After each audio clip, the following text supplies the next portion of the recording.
Hey, everybody. Thank you so much for joining us today at RHE Podcast. This is Isaiah Diesel, joined with a very special guest, Randolf Richardson. Is that right?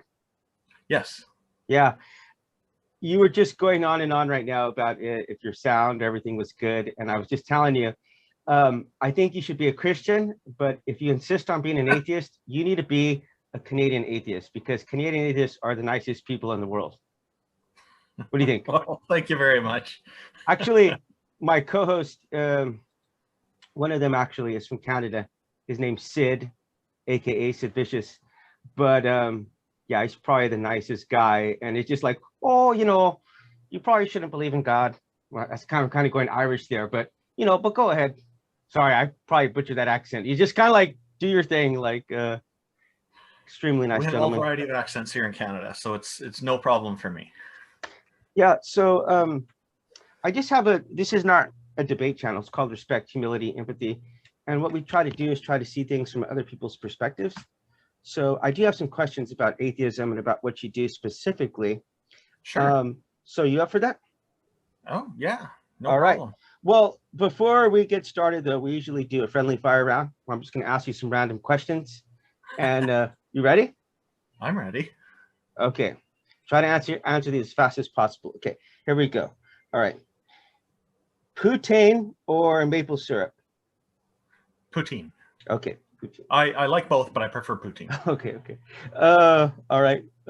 You do like maple syrup, so okay. Then waffles or pancakes? Oh, that's a tough choice. I'm gonna go with waffles, though. They tend to have a little more sugar. Coffee or tea? Coffee or tea? Okay. Coffee or tea? Neither. Neither. Okay. All right. I live in Asia, so we're kind of we love tea here. But if I had to choose, it would be tea. Tea. And actually, let's see, a couple more. So if you had to live the remainder of your years stuck in any decade, which one would it be? I'd probably go for the late 80s, early 90s. All right. Especially wanted to do Expo 86 all over again. I really enjoyed that event. So if you're going to get killed by any fictional horror figure, who would you want to go at the hands of? Oh, I've never thought about this. You shouldn't have. Well, whoever it is, if I had to be killed, whoever could do it quickest. I guess Q. I guess the Q from Star Trek would be pretty fast. Okay. Just snap his fingers and you wouldn't even notice anything. So everybody, be painless. everyone who I've asked that to, they want to all get killed by Freddy. So do you guys have that up there in Vancouver? Freddy Krueger? You mean Freddy Krueger? Yeah. Oh boy, that sounds painful. Yeah, but I guess it's the prestige of it. I think you've been talking to masochists. That's what I think. Well, I do interview a lot of atheists here, a lot of people from various channels, and very different worldviews. We actually had a Muslim and a Jew come on, and we've been trying to arrange this for the last few months. So I really appreciate your time. And thank you for your patience. My schedule's been challenging the last few months, so I do appreciate your patience with me on this. I do want to say that this is going to be a much friendlier discussion than you had with Darth Dawkins, because I saw you clash heads with him a few times. I was left with the impression that he likes to conduct interrogations. Mm-hmm. And so, and nowadays, that seems to be more prominently the case for him. Well, I do have a pen and a piece of paper here, so consider this a semi-interview, semi-interrogation. If I have to waterboard you, I'm going to try to figure a way how to do that, because I do plan. This is going to get maybe a little contentious, but it's going to be done very respectfully and just generally trying to see things from the other person's perspective. I think I'm not worried. As we're floating through the universe, we are only capable of discovering a very small amount of the things around us. So the more we can understand that and just try to have empathy that everyone else is having the same exact experience, where no one's asked to be flung into this universe as a male or female or gay or trans or Muslim, where we happen to be born. No one asked to be put in these the situations that they were put into. I would say that, sure, we all have the same experiences as far as we can tell, but I think each person perceives these experiences differently. Yeah. Certainly. And I'm positive that had I experienced the same kind of experiences you had, I would be an atheist. But the truth is that I've had the experience that I've had, and it's made me into a Christian. And if I could somehow transfer my thoughts into yours and you would have seen what I've seen, then I believe that you would be a Christian, but you never know, you know? There's always a randomness, the chaos theory, a butterfly effect. You never really know. There's this uncertainty in the universe, right? Do you I agree think with your that? point, I think what you're saying is perfectly valid. Yeah. So that being said, I want to ask you a few questions here. I'll start off with one. How long have you been an atheist for? I've always been an atheist all my life. Really? Yes. Like you I've never once... I've never believed in any deities. That's interesting. So let me ask you something off the top then. So were your parents atheists? Yeah, my dad definitely. He's also a skeptic. My mom is Gnostic. She kind of leans toward the Christian God. It's not. She's not a strong, staunch Christian or anything like that. She's kind of more passive about it. When throughout my childhood, nothing was ever imposed on me. The influence was think for yourself, make your own determinations about things, try your best to be well informed when making decisions. And my wife and I raise our kids this. My daughter just turned 3. As I said, I am living in South Korea, so my wife is Korean, and I saw on your name you have some kind of Chinese letters. So do you have some Chinese kind of interest characters in China? My wife is Chinese. Yeah. Oh wow! Okay, bump. Can we get a bump here for the Asian? All right. Yeah. Wow. Okay. Great. Awesome. Wow. I'm so glad. See, for me, the more things we can talk about, the more things we can try to find things in common and see at the end of the day, we're really not that far different.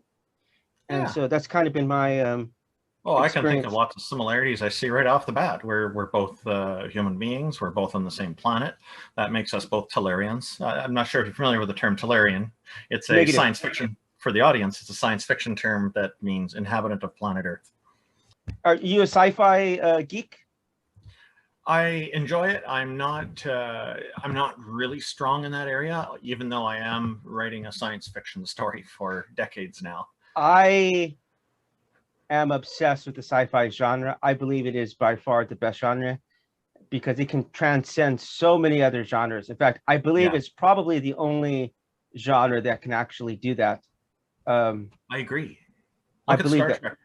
Look at the original series of Star Trek. My favorite is the Next Generation series for the Star Trek, the whole Star Trek system. But the original series had one episode where the aliens were, one half of their skin was black, the other half was white, and then the others was the other way around. And they explored the themes of racism with that. Wow. And wow, fascinating. The people on the starship, Captain Kirk and his crew, they didn't realize what the difference was at first until near the end, and they realized, oh, it's because you're white on the left side, the other one's white on the black on the left side. And so it was I forgot what the name of the episode was. Hopefully someone in the audience can pipe in and tell us what it is. That usually happens in live streams.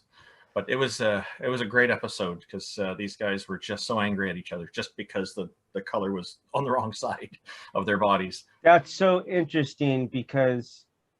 So you're right. So I'm supporting your point here because it can explore a genre of racism in showing it in the worst possible light. Right. But with alien species. So humans can stand back and take a more objective look at it more easily that way. So yes, I fully agree with you that science fiction is a great platform for doing this. Probably, I believe the greatest sci-fi anthology ever, even to this day, was The Twilight Zone. And so it explored some very interesting concepts as far as xenophobia and but it did it with incredibly clever ways.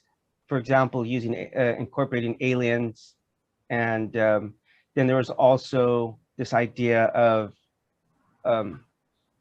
showing like breaking points of humanity. And I think that's the greatest thing about sci-fi, is because it can take things to some extremes and kind of show us our morality and fragility when pushed to some of the most extreme limits of the cosmos. But I'm so sorry. Can you hold on 1 second, please? Just one second. Okay. I'm so I sorry. like that breaking point of humanity part, and Rod Sterling is a hard act to follow. He was a great host. Because of the fact that you have never been a believer, you were never indoctrinated, do you think that that contributes to you not being like as angry towards religion, or do you still feel like a level of like anti-theism from your perspective? So what I see is some of the ideas promoted in religions, certain religions. I definitely have problems with. They conflict, in my view, with human rights, which I value. And there's the whole thing about controlling people based on arbitrary characteristics like their sex and whatnot. So those particular ideals I have problems with. Somebody asked me one time if I had the power to rid the world of religion, would I do it? My answer is the same as Christopher Hitchens, who was once asked, he didn't know he was being filmed at the time.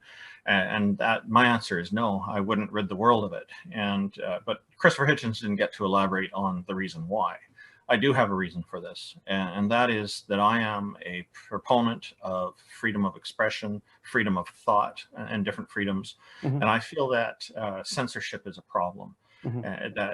Censorship is a problem because it effectively robs people of the opportunity to think for themselves, to judge things, and to make up their own minds about things. Right. And I would much rather make the decision for myself on certain matters than to have somebody filter it for me so that I don't even have the chance to think about it. And I think it is in tune with freedom. So if all religion was removed, it would effectively be taking the options for religions as choices away from people and have to invent them all over again.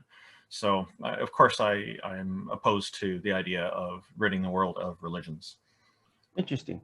I am a Christian, but I would consider myself a secular humanist. So I would say probably politically, we're probably 99% on board, because I don't want the government involving, or I don't want the state, the church involving in the state, and has absolutely nothing to do with the state. It's because I believe that it would weaken the church, it would weaken Christians, and I believe it already has, because it's a distraction. So I think I agree with you, but I think the problem is it would interfere with government. So we're looking at different perspectives, but coming to the same conclusion. Yeah, you know what? Very interesting. Recently, I had a discussion with a very nice gentleman who we've had very long, extended talks about the trans issue, because I have expressed some opinions. Why is it an issue? Well, let me get to it.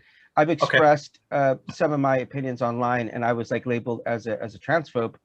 But the thing is, what I believe is that people, regardless of if you agree or disagree with someone, like, we should be treating people with respect. So I've confronted Darth Dawkins. It appeared on Tom Rappett's channel about his treatment of transgender people, and a refusal to speak to them, because I believe even if we believe that something is not right in the situation, that does not give us it does not give us a free rein to abuse and attack people and to try to belittle or dehumanize them. Like, so whenever I say that I will personally use a pronoun that I don't agree with, it is for the sake of the other person, because I don't want to be responsible for something that might trigger someone or lead to the invalidation of that person, even if I don't personally agree with it. So I had this discussion with the guy who I'm telling you about, who kind of over many talks convinced me of that. And so, yeah, that's kind of like my position, that, you know, I can say I disagree with you as an atheist. I could disagree with an alcoholic or a Muslim, whoever. 100% gives me absolutely no right to try to abuse or to dehumanize in any sense of the word. So I agree. With trans people, I think the mistreatment that you're talking about is terrible. It is a form of bigotry, and of course I'm opposed to that, as you are by the sounds of it. The way I see it is, when somebody transitions, what they're doing is they're taking advantage of medical technology that's available today. so that they can live honestly as who they feel they really are. Mhm. So to me, it's a matter of honesty with themselves. And I have great respect for people who are being honest. Right. So if this is what they're doing, I support that. I definitely have no problem with it. And I think this is how it is for most people. Don't have any problem with it, because what somebody else does, they have bodily autonomy. We all do. It's a human right. Um, that's fine. They can change. They have the options to do this today safely. It's not a simple process. There's quite a lot to it. It's a lengthy process, and it requires quite a commitment to carry it through. Right. So some people, especially bigoted people, will talk about it as if it's a flip of a switch, and it's something that someone did on a whim. They made that decision. And from my experience in talking with trans people over the years, it is most definitely not the case. It's something they have plenty of time to think about, and it's a slow process. I believe no one asked to be born with that situation. And so in that sense, I could have total compassion for whatever situation anybody finds themselves in, whether it's poverty or addiction or promiscuity, wherever someone is, we're the result of thousands of dominoes getting piled onto us, being tipped over. And so, yeah. So, yeah, I don't want to specifically talk about, I was just giving that as an example of how you could. Don't expect we're going to talk about this for the whole show. Don't worry. We could agree to, I mean, I obviously have my own thoughts and opinions on that, but either way, we should be able to sit down and have a talk. And this gentleman was a member of the LGBT plus community. And over the course of several hours, and I really thank him for his patience to have these conversations with me over many, many hours. I learned a lot. And I would never intentionally try to misgender someone, but for I would want to use gender neutral so that I don't have to go along with this because it's something I don't believe in. But as I said, after those talks, I said, you know, if this is a small thing I could do, that's going to take me 0.5 seconds to do, that's going to give someone a validation that may not lead them to look in the mirror at the end of the day with just a little bit, you know, just a little bit less hatred of themselves or the situation that they're facing. Like that's not a problem for me, you know. And it's great. Actually, I'm sure you know Oz of the Tart channel. Maybe he put probably the biggest crack in the ceiling for me. He talked about, geez, he's like, as a Christian, shouldn't you be treating others the way you want to be treated? And I was like, wow, like, he set me for a loop there. So yeah, but he's a smart fellow. I have a lot of respect for him. I really like what he's doing. He's also been supporting our Normalize Atheism campaign, and they've taken it to a new level. I'm very pleased with what they're doing, and support them wholeheartedly. I disagree with the golden rule, but we can get into that later because there are some problems with it. Well, you could break down. You're going to find problems in anything that you do, because I know what you'd probably say. I find serious problems with it. The platinum rule. You might go to the platinum rule, but I mean, and here, tell me what you think the platinum rule is to treat others the way that they want to be treated. But it's more in line with what I'm saying. I go a little further than that, and I'll say it's important to strive to treat others as in accordance with their preferences. And the reason I put strive in there is because there are times when we can't do that. Sure. So Charles Manson, he would want to have been set free from prison, and I have no interest in doing that.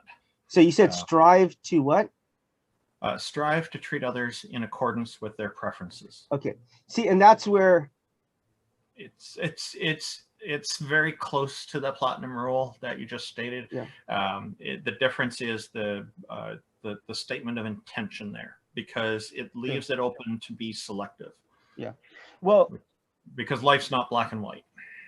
I get that there's a lot of grays in there, and this is probably one of the biggest problems with people have with religion, is that there seems to be this extreme ends, like you go to heaven or hell, like there's no, like, nothing in between. And that does make you stop and analyze some things like, wow, do I really believe like what's at the core of this? Because that kind of extreme thinking is just rarely true in life in general. But so, yeah.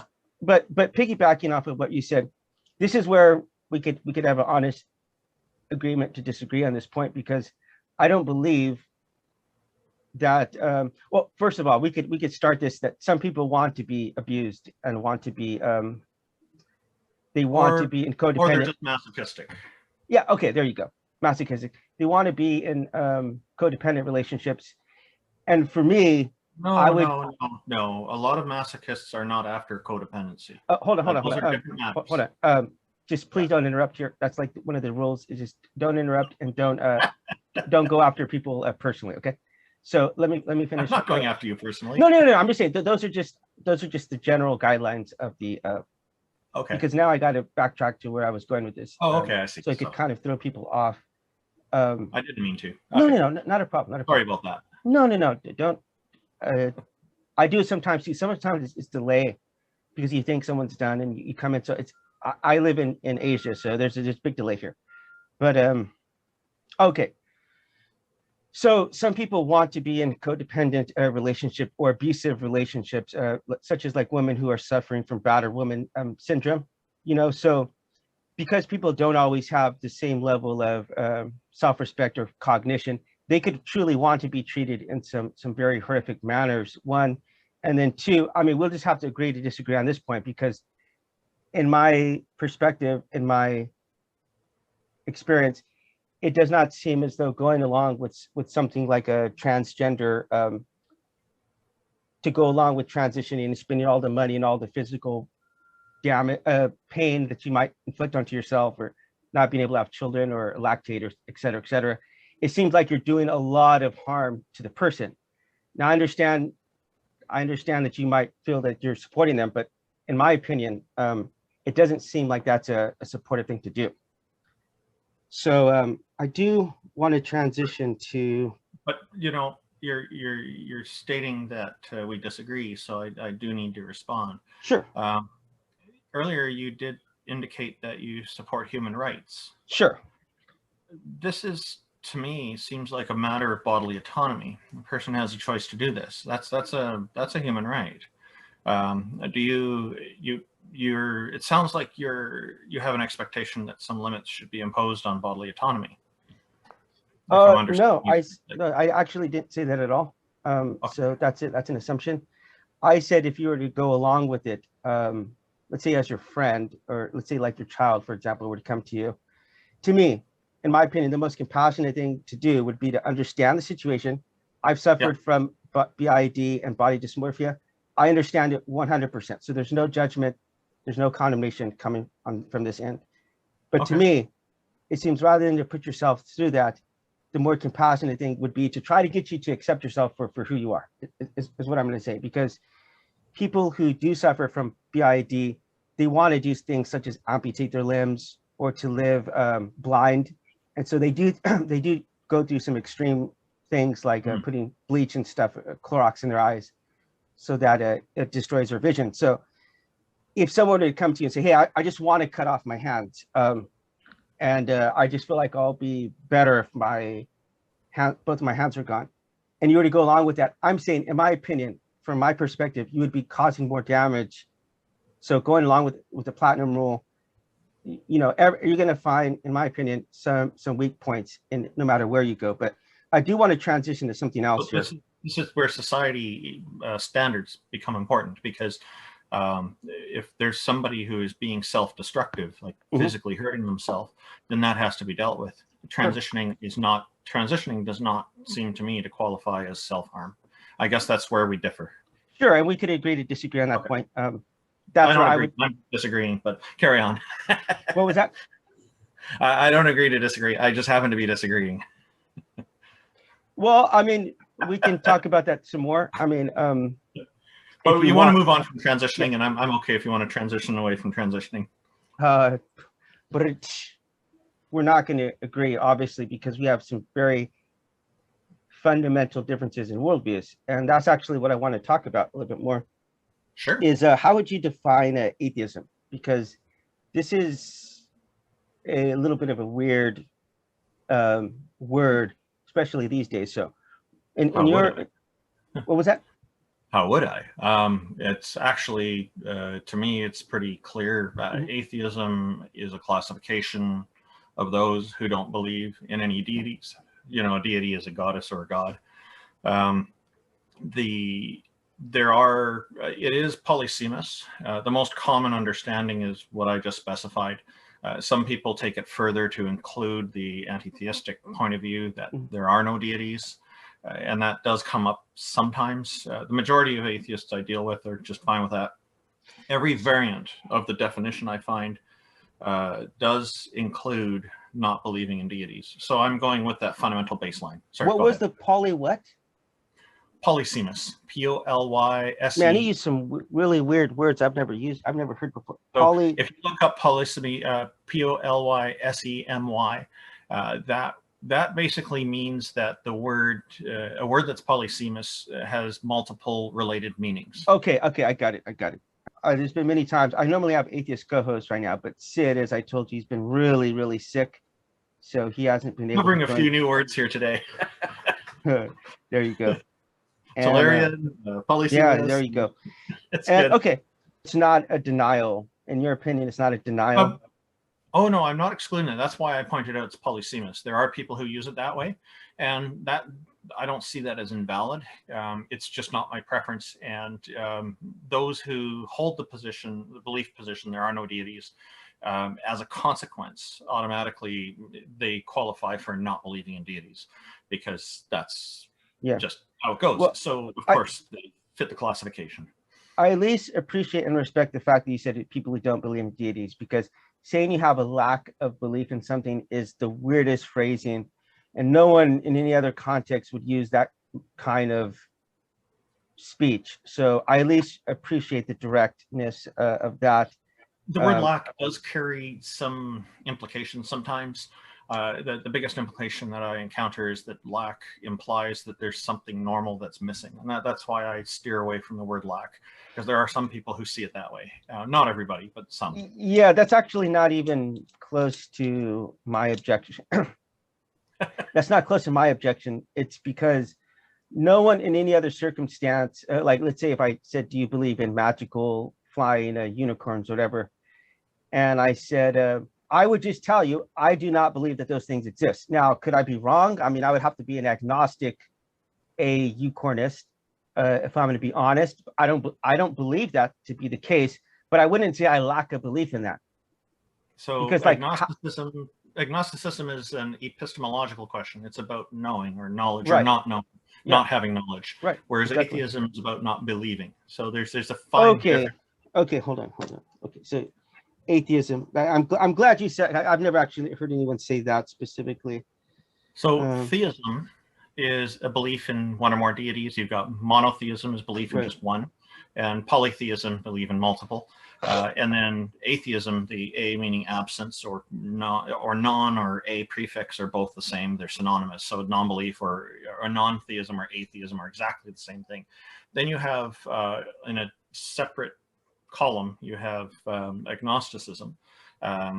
It comes from the root word Gnosticism, G-N-O-S-T-I-C, Gnostic, which means having knowledge of the mystical. It's typically used in the context of deities, though. So when people say they're agnostic, they're normally just talking about not knowing whether deities exist, or and so that's why much to prove it. That's why I would say, as far as unicorns, I would not say that they don't exist. I would say I'm agnostic. I don't believe. I'm pretty sure they don't, but I wouldn't. I mean, I would never. Maybe on the other side. Of course you don't. Nobody knows. I don't believe. Nobody would know that. But okay, so here's another question I have for you. Can you tell me a little bit about your Canadian atheists and what exactly that is? The Canadian Atheists is a nationwide organization that advocates for atheism in Canadian culture, Canadian society. We are pushing back against attempts to vilify or stigmatize atheism. And we are also advocating for freedom of thought, freedom of opinion, and freedom of association and whatnot. So we're trying to use a non-confrontational approach in any kind of response to things that look like they will be creating problems or be discriminating against people for not believing in any deities. In Canada, it's not a big problem compared to some other countries, but where there is more discrimination. Probably one of the most offensive ones is Saudi Arabia, who a number of years ago, the Richard Dawkins Foundation reported that the Saudi Arabia had instituted a law that automatically classifies anybody who doesn't believe in Allah as a terrorist, specifically anyone who doesn't believe in any deities. Yeah. So people I know who moved away from Saudi Arabia have told me that the punishment there for being an atheist is, if you're caught, is that you will be imprisoned, you will receive 1,000 lashes, and then you will be painfully killed. So and it's all public display, but the way the lashes work is very similar to the Singapore caning. Usually people, it's so painful that one hit makes them pass out. And in Singapore, they have doctor supervision. There's occasionally people who can take a second hit before they pass out, but most of the time it's just incredibly painful. So it's just the way it is. And Saudi Arabia is apparently doing the same thing. This is all human rights violation, in my opinion. Oh, of course, that goes without saying. But do you remember maybe like 20 or so years ago, there was an American who got detained in Singapore for stealing some signs, and they caned him?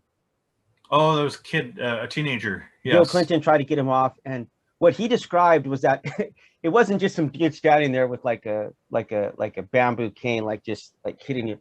He said this guy got like a running start on him, and he said he was actually dressed like in like a pamper kind of. They cover everything to protect the genitalia, and then the buttocks, cheeks are exposed, and that's where they hit. That's my understanding. Yeah, so I'm actually talking. Okay, maybe I might have gotten it wrong. I thought he said that the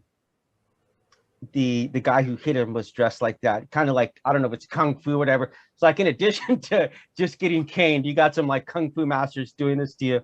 But anyway, yeah, that's what he said. He said the pain was so intense he passed out after the first hit. So it's a punishment-based. It's a punishment-based system. Here in Canada, that would be a violation of our constitutional charter rights, and because it would qualify as cruel and unusual punishment. So, yeah, that to me, it should be illegal everywhere. Yeah, I agree there.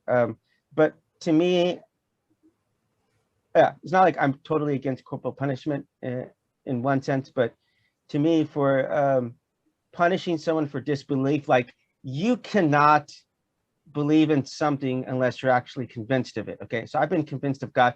I wouldn't even say I believe in God. I know that he exists. I've experienced him the same way I've experienced other things in my life. So to me, you couldn't unconvince me of that. There's no level of reasoning that you could give me that would unconvince me of that. Okay, so if I wanted to, then I've got some good news for you.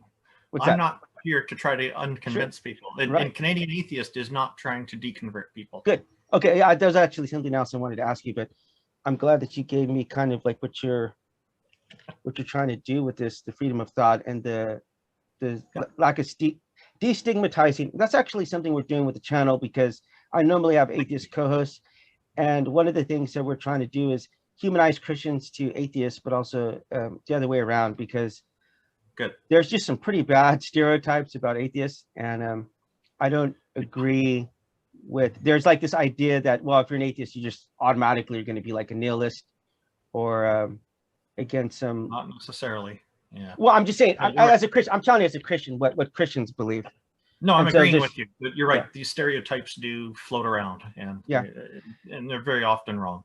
But the point is that I wouldn't Darth Dawkins you, because you are going to, like, even I put like an electro, like let's just take my favorite book of all time, which is 1984, when he's trying to be convinced that George 4 + 4 = 5, he just physically can't do it. And there's actually a point in there where he kind of like hallucinates, and he does see it just for like a second.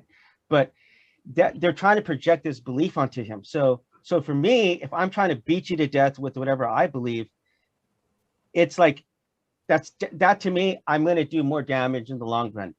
Because if I'm trying to force that down your throat, the same way my parents tried to force religion down on me, it just naturally repels you. So the only thing I can do as a believer is to be compassionate towards you, loving, kind, and just telling you about the difference that God has made in my life. That's all I can do. Like, I can't win a debate and I can be like, oh God, yeah, you're totally right. The presuppositionalist argument totally makes sense. Sign me up. Like, that's just not going to happen. That scenario is not going to happen.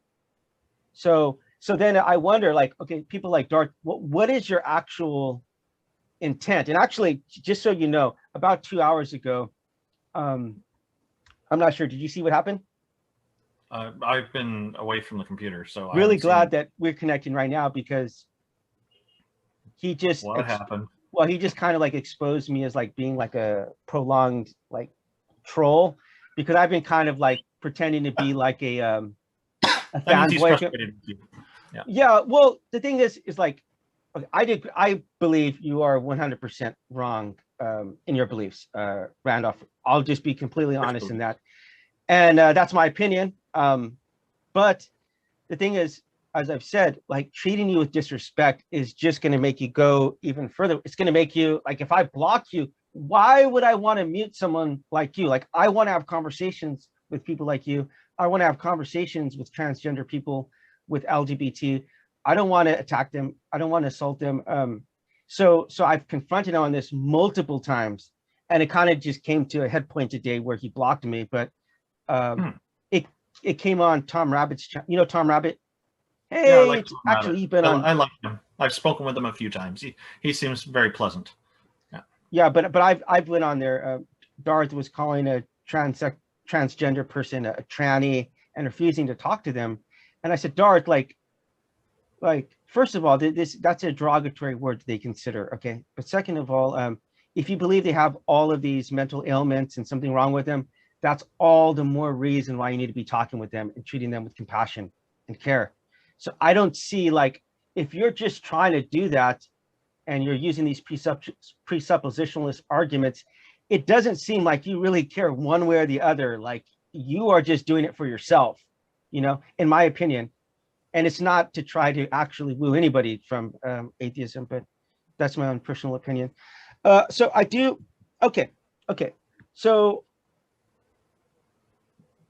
the way you've described Canadian atheism is quite a bit different from some of the other atheist groups I've heard of. So again, because I was telling you, if you're going to be an atheist, be a Canadian atheist. But do you feel like I legitimately mean that? We have members from around the world, actually. We're not exclusively just Canadians. And okay. There are some religious people who've joined our organization too, because they appreciate our non-confrontational approach. And I have a suspicion the conversation with them, if I was to have it, would have a lot of similarity to our conversation now. Sure. Just make me feel good. Yeah, thank you. I'm definitely down for your guys' cause.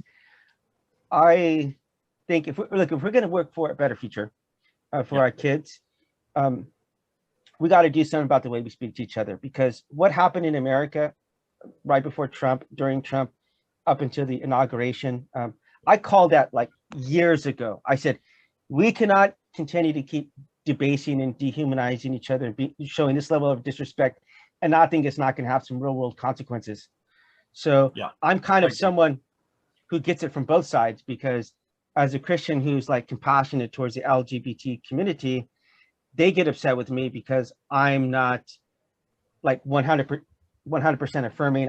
They would call me like a 75% ally. And then the Christians, they are totally disgusted by my position as well.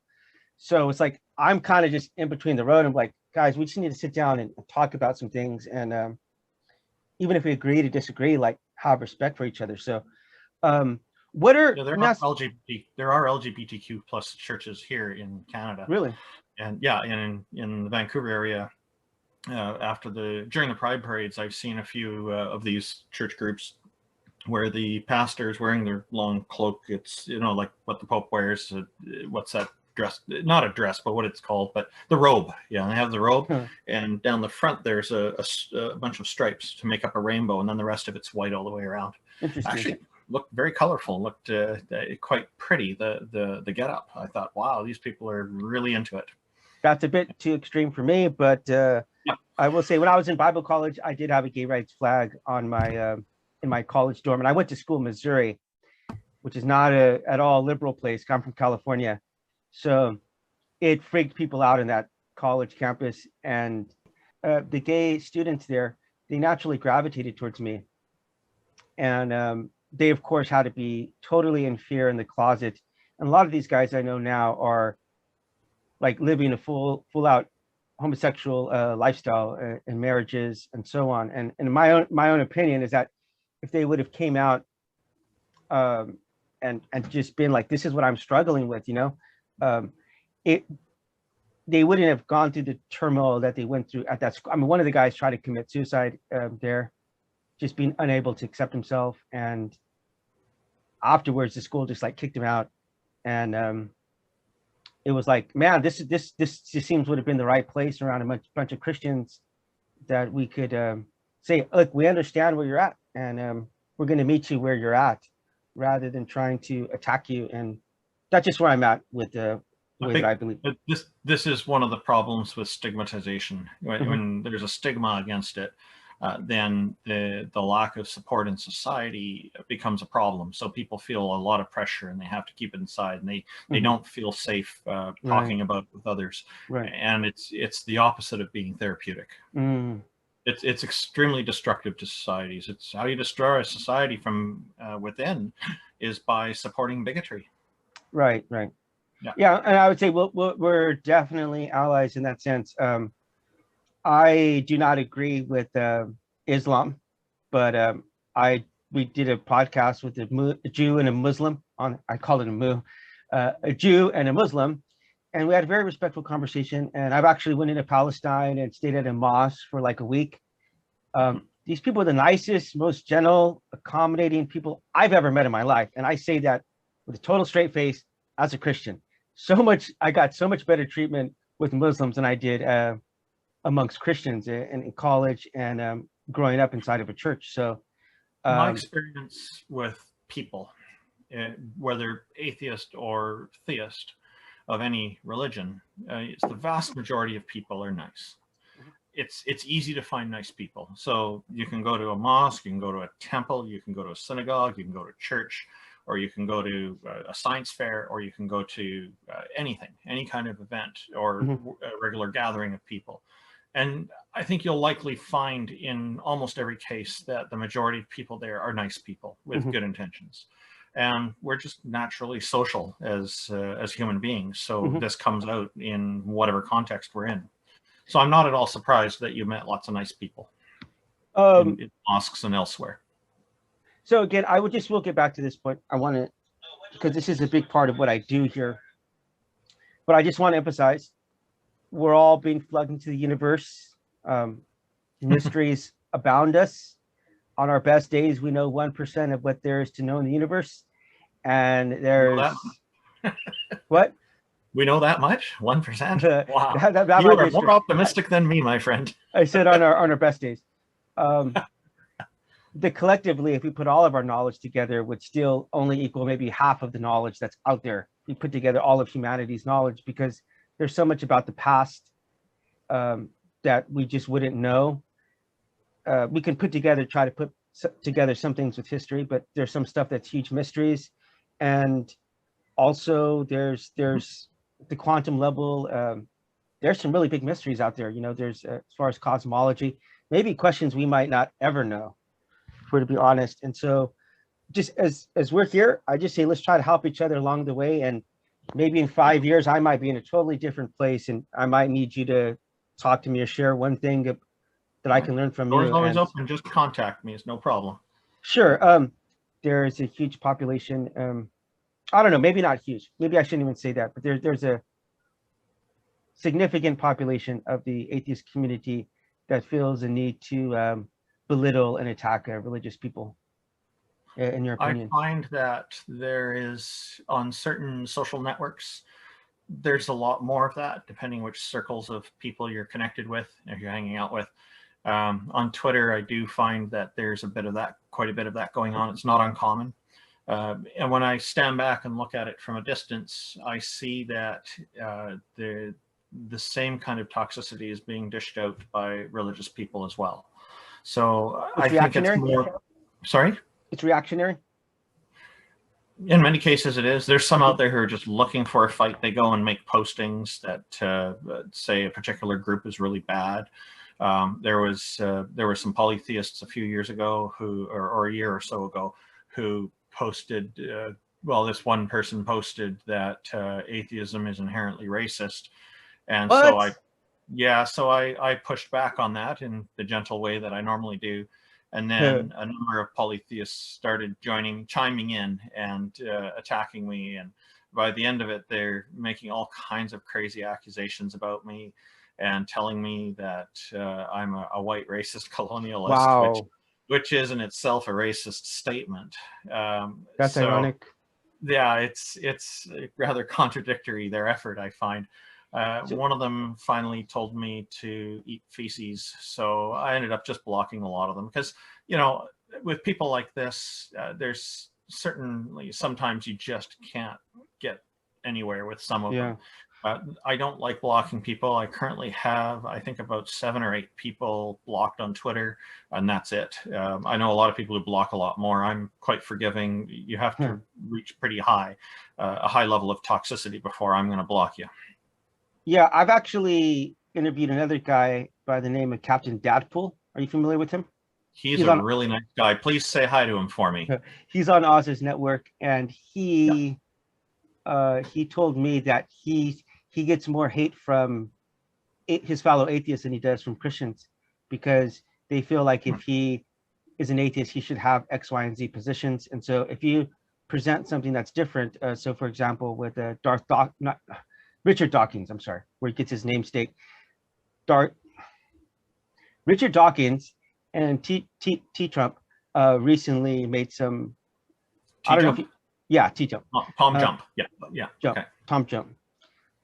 He made some, or had some debates where expressing, you know, difference of opinion as far as the trans issue, and there's just this immediate jump.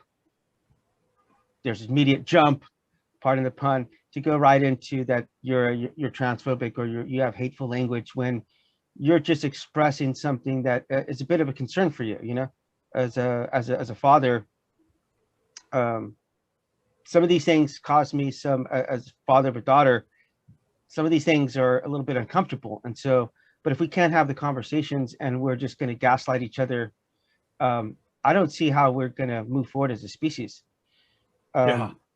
The idea of expectations that people will conform to certain standards to be an atheist is something that I'm opposed to as well. And it's sad when there's people come along and say, you must do this, you must do that. This I encounter, the most common form of this that I encounter, be different than Captain Dadpool that you're talking to, is that they're expecting that I hold some kind of position that deities don't exist. I don't. They also expect that I can answer science questions about the Big Bang and evolution, and then they'll conflate abiogenesis with evolution, and they'll say, well, if evolution is true, then you need to prove that this is how life started. And it's faulty, because abiogenesis is about that, what I call the spark of life, and evolution is how things change in life, how life changes. And evolution, when things evolve, that doesn't necessarily mean that the change is progressive. It can actually be in the opposite direction and be worse for the species as well. So, and but it's funny, there's these expectations come up, and this is some of the it lends into the vilification or the stigmatization, and that's part of what I push back against. And so I've been pretty clear about that. I'll usually address those things as immediately as I can when they come up. So we've been pretty cordial up to this point, and I would like this last section maybe get a little bit more. Is this where you're going to cut in some lightning and thunder and storm and rain and all this stuff now? And then, yeah, there you go. No, I really hope you do. Recently I had a conversation with a Catholic traditionalist. You familiar with him? And the name sounds familiar. Anyway, he came on my channel, and that's just something that I'm just not going to air because he's just hogging the mic, being just argumentative, and I'm thinking of somebody else then. Okay. No, this guy's pretty obnoxious. And then another time, are you familiar with someone by the name of Black Atheist Rant? Yes. He's extremely toxic. I met him recently. In person? No, online? Just online in a few channels. Just some extremely vile stuff they've said about me and about Jesus, and it's like I'm not going to air that on my channel. I don't care if I could get 1 million clicks out of something like that. That just goes against the principles that I'm trying to one of those was by a fellow believer. I wasn't present for that, so I'll just have to take your word for it. Well, and that's fine. It's your channel, so you got to decide what you air. He's you have full right to do that. Well, he's a Catholic, and he's very open about the fact that people like me are going to hell. So I'm like, damn, I know what it's like to be an atheist now, to have people telling you that. Apparently, I'm going to hell too, so I'm glad to hear that I'll be able to see you there. We'll be in good company. All right, there you go. So just in the last part here, I do want to ask you something because maybe it's a little bit more contentious, but you had mentioned not wanting to do away with religion, and if I was atheist, if I were still like going after people's beliefs like that, something that's especially something that's helping them, it's not something I would want to do in the first place. But if I had a product that I'm saying, here's a product, this product is going to eliminate your the ethics that you were raised with. One, it's going to take away your ability to believe that you might be reunited with the lost loved one, or that maybe there is something better than what you're going through right now. Like just this belief that I could endure what I'm going through right now. Like I wouldn't want to be selling that product. Like I took away that product underneath the mattress. So, and I'm expressing this from the way I see it. So it doesn't seem like if I were an atheist, that wouldn't be something I would want to be bragging about, like not believing in something. So it seems like I have a hard time. I mean, I wrote down what you had for your idea of the freedom of thought and discrimination. We're totally on board in that, but I'm really glad that you're saying you're not trying to take away from people's faith. So that's very respectful. I believe every person is entitled to a basic modicum of respect until they demonstrate otherwise. And even then, I'll still err on the side of being respectful, because I think it gets things a lot further. Like I was just reading recently that SWAT teams in the US have been in recent years revising their approach. Instead of going in with guns blazing, they're now going in trying to call the person out, and because they're finding that this new approach results in less people dying. And so this is good. This is progress, and this is an extreme example. But yeah, we need to do this kind of. Now, as far as the product is concerned, I think if the product is available to people who want to take it, why not? But it should be something that people willingly choose, and absolutely need to know for certain that that's what they are choosing to do. But I do appreciate your sentiments of not wanting to put that out there, because you don't want to unduly influence people's thinking. I guess is probably the way to phrase it. Would you agree with all this? Well, we surprisingly meet at a lot of common middle ground there, because as much as I am down for your freedom of thought, and we're totally on board with any kind of discrimination, anything that actually involves the state getting involved, you and I are dead set on board. Okay. We're 100% allies in that sense. I can give you one example that some people call discrimination that is actually justified. Oh, good. And so if you are casting for people to play certain characters in a film or a play or a movie. You need people, or a radio show. You need specific characters to have a certain kind of look, a certain height, a certain skin color, or certain hair color, or things like that. You can say, okay, we're looking for someone to fill this kind of role, and you need to have these requirements. That would be something that would not, in my view, be unreasonable. Sure. But aside from that, yeah, the other kind of discrimination, when the discrimination isn't applicable to the context. So you're hiring a cashier for working at a gas station, all those other criteria don't matter. As long as they're capable of doing the job, that's what's important. The qualifications need to be reasonable. You don't want me working at Hooters, right? I would not have an interest in going to a Hooters restaurant. You know what that is. Unless Hooters opened up a male host version for people who are interested in that. Actually, okay. There might be a market for that here in BC, actually. Surprisingly, I've only been there once, and I will say the food is actually pretty dang good, man. So if you take the women out of the equation for a second, which I really don't know how you could, but just take that out of the equation. It's actually pretty good food, man. I've only been there once, as I said, but I got a coupon there, and some really good food. But anyway, I digress. I've never been. I've never been to Hooters or those kinds of restaurants. Right. Yeah. So let me get. But I've heard about them. Yeah. So I'll have to come back to this point right here, because maybe we'll just end off on here and just saying we're never going to solve these issues in one podcast. You know, just for me, these are moving along the conversations. If I'm muting you, if I'm over speaking you, this is why we put so much emphasis on not interrupting, because when you interrupt, what that says is that what the person's saying is not that as important as what you have to say. And so it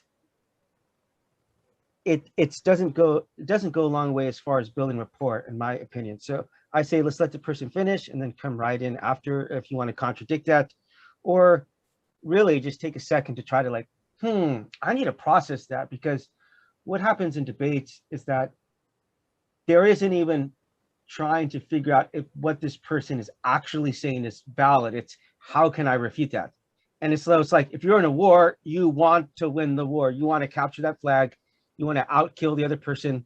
And that's how you win a war. So if I see a debate as a war and I'm not trying to actually learn, maybe you have points that I've never thought about before, which is what's totally happened during this podcast.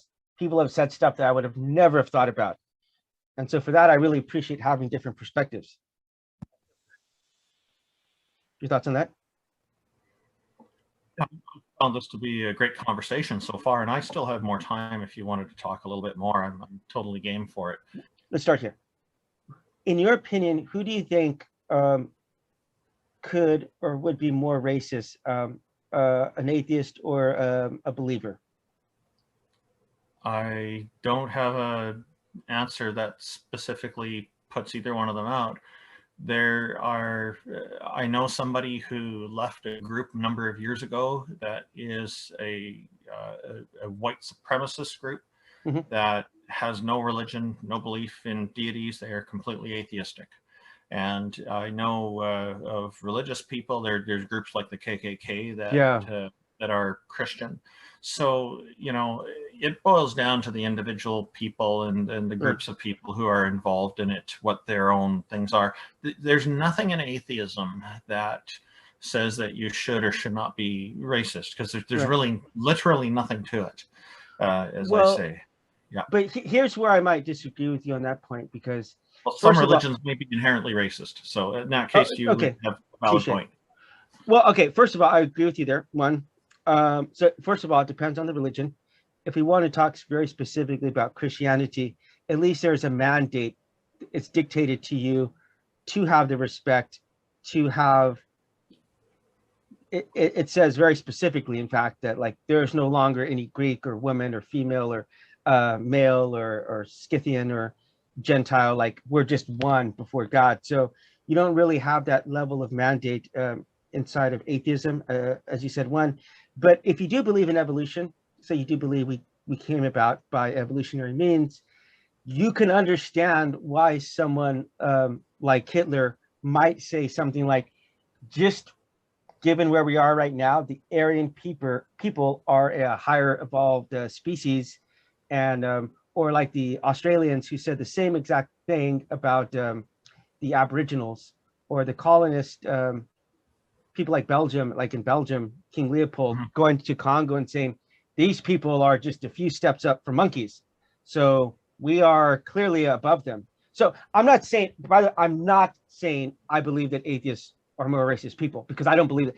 From my experience with Christians, I've met a lot of racist Christians. So I'm not making that claim. I'm just saying, if I look at some racist atheists, we don't yeah, get along.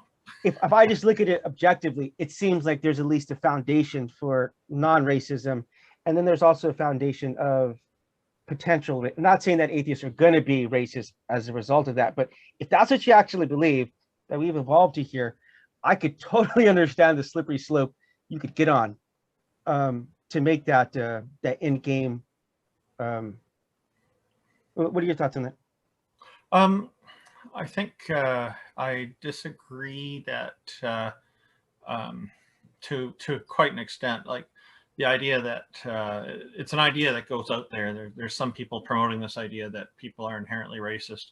When you see children play, when you see children play, racism doesn't factor into it. When I was a kid growing up, there were kids of different races, different skin colors, and there was none of this kind of racist attitude going on until, I guess, later on in elementary school, when the first kid I heard, it's probably grade 3 or 4 or something, this kid was saying that that kid is bad, and I said something really bad about him. I don't remember exactly what it was, and I asked why you said that, and he said, oh, because his skin color is a certain color. And I said, well, that doesn't make any sense. And so, well, he says totally does. They're all like that.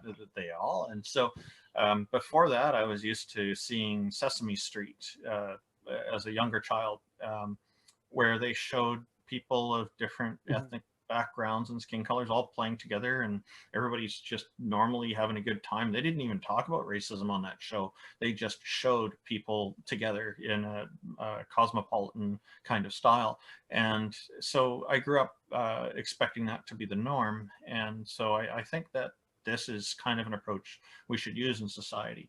But it's unfortunate. People do, when they get older, sometimes do gather together and come up with some pretty strange ideas. I don't think that religion can take all the credit for that. I think racism is a separate thing. Now, when I look at Christianity and I see that there's some description of killing all the Amalekites, that hits me as kind of, is that a form of some kind of ethnic cleansing? I don't know, because I don't know enough about the Amalekites, but there has to be ethnic cleansing. Okay, so, and that kind of stuff I find is rather disturbing, and I'm thinking, I agree with you. This is supposed to be a God that cares and loves everyone, cares about and loves everyone, then why does he do things like that? Is the question that I don't have an answer for it. It's just a question that I ask. No, thank you. I really appreciate that. Those kind of things definitely cause me sleepless nights. I got to say, I'm really thankful for Josh Bowen, though. I just told him this in their channel, because he apparently says the Israelites never committed any genocide. So I'm like, thank you, bro. That's a lot less thing I got to wrap my mind around. So he apparently Josh says, Bowen, I have a lot of respect for too. He's fantastic. He's a brilliant guy. Yeah, but I'm not sure if he realizes that he's intentionally made things easier for us, because now there's like, I'm like, man, that's probably the definition of irony. I'm not even write him a letter. Maybe he'll include it in his next book. Yeah, you think he's doing the Atheist Guide to the Old Testament, but so I do. Okay, thanking him for that. Just maybe ask him, tell him he's free to post it in his next book, because sometimes the authors will include letters, right? So yeah, so that's funny. I'm saying that a little bit tongue in cheek, but so we probably have to agree to disagree on this point, but I do believe that everyone's racist. One, I will be the first to admit I have racist inclinations inside of me. I mean, I would be a damn liar if I had to tell you that I instinctively, without any effort on my part, see all the races as equal. Like, I know it's not right to have racist inclinations, but those are things I struggle with, that I have to keep that in check. Like, I do not have a heart that can naturally just keep eye contact with women all of the time. Something I have to keep in check because my eyes will wander. So I'm very aware of these inclinations that I have, but as the father of a mixed kid, and I live in South Korea, so it's actually pretty hard for mixed kids here. Maybe it's probably more acceptable in Canada. You guys are more inclusive, but South Korea is a little bit more, quite a bit more homogenous.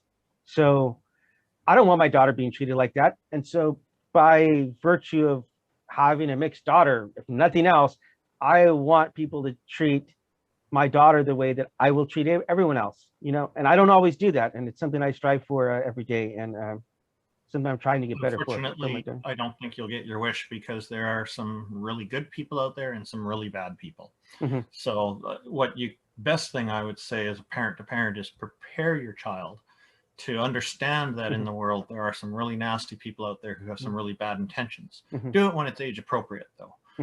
Just if they're too young, it'll scare them, you know. But you know your kid best, and you'll know when it's appropriate to start introducing them to that. Teach them a little bit of street smarts. That's what I do, and you know, you do the best that you can. When you're talking about everybody should be seen as equal, I think I think that can get you into trouble, and that can be the part where it can become very stressful, because people aren't equal. Everybody deserves equal opportunity. But some people are more capable in specific areas than the next person who has different specializations. And so as long as everybody's guaranteed equal opportunity, then that's fine, you know. And so I think probably the best way to look at skin color, ethnic backgrounds, things like that, is that these are incidental characteristics of a person. Unless they're applying for an acting role where it calls for a certain skin color, it is an incidental characteristic. And if you see it as an incidental characteristic, and you look at the whole world as equal opportunity, but you understand everybody's got different skills and capabilities and abilities, it may make it a lot more flexible and easier to look at and take a lot of the stress off. Obviously, you don't want someone operating on you who doesn't have the proper degree or fly in your plane. So there's definitely this kind of discrimination makes sense. It's justified. There's definitely nuances to say in that. But I do want to ask you something, because this recently happened this week, that a transgender female, am I saying that right? Transgender female. Trans male, trans female. No. Like trans man, trans woman. Yeah. It's what they this actually can get a little bit. Okay, it's what they transition. Okay. So a trans female recently got into an MMA fight, and I will say this just to start off the top, I actually really love MMA, but it's probably not good for society to have two people trying to like beat each other to death. So I think that would be something. This is a little caveat there. I mean, I love MMA, but I kind of look at this stuff and I'm like, so the people going into it, the people who are going into it are doing it by choice. Sure. And I think it's reasonable to assume that at that level, they understand, with all the training they've had over the years, they understand that they can get seriously injured in that. That's actually not even be fatal, with the potential of it being fatal. And I think that it's reasonable to assume that they all understand that, the ones who are getting into that. But I'm not talking about that. I'm talking about as a spectator, like that it's not good to see people engaging in that level of violence. If I'm being objective at this, like I think in like probably like maybe 50 years or 100 years, if we get to a point, maybe one point where we stop eating meat as a species, that would be something like you look and you say like, this is like something like a gladiators from like Rome, where you see people beating the living hell out of each other. Anyway, that's just a little caveat. I don't want to get caught up on that point. Well, I do think that there are people who want to see that sort of thing, and it's unfortunate. Sure. I mean, I want to see it. But I've seen extreme violence when I was a child, like extreme that was fatal. And really?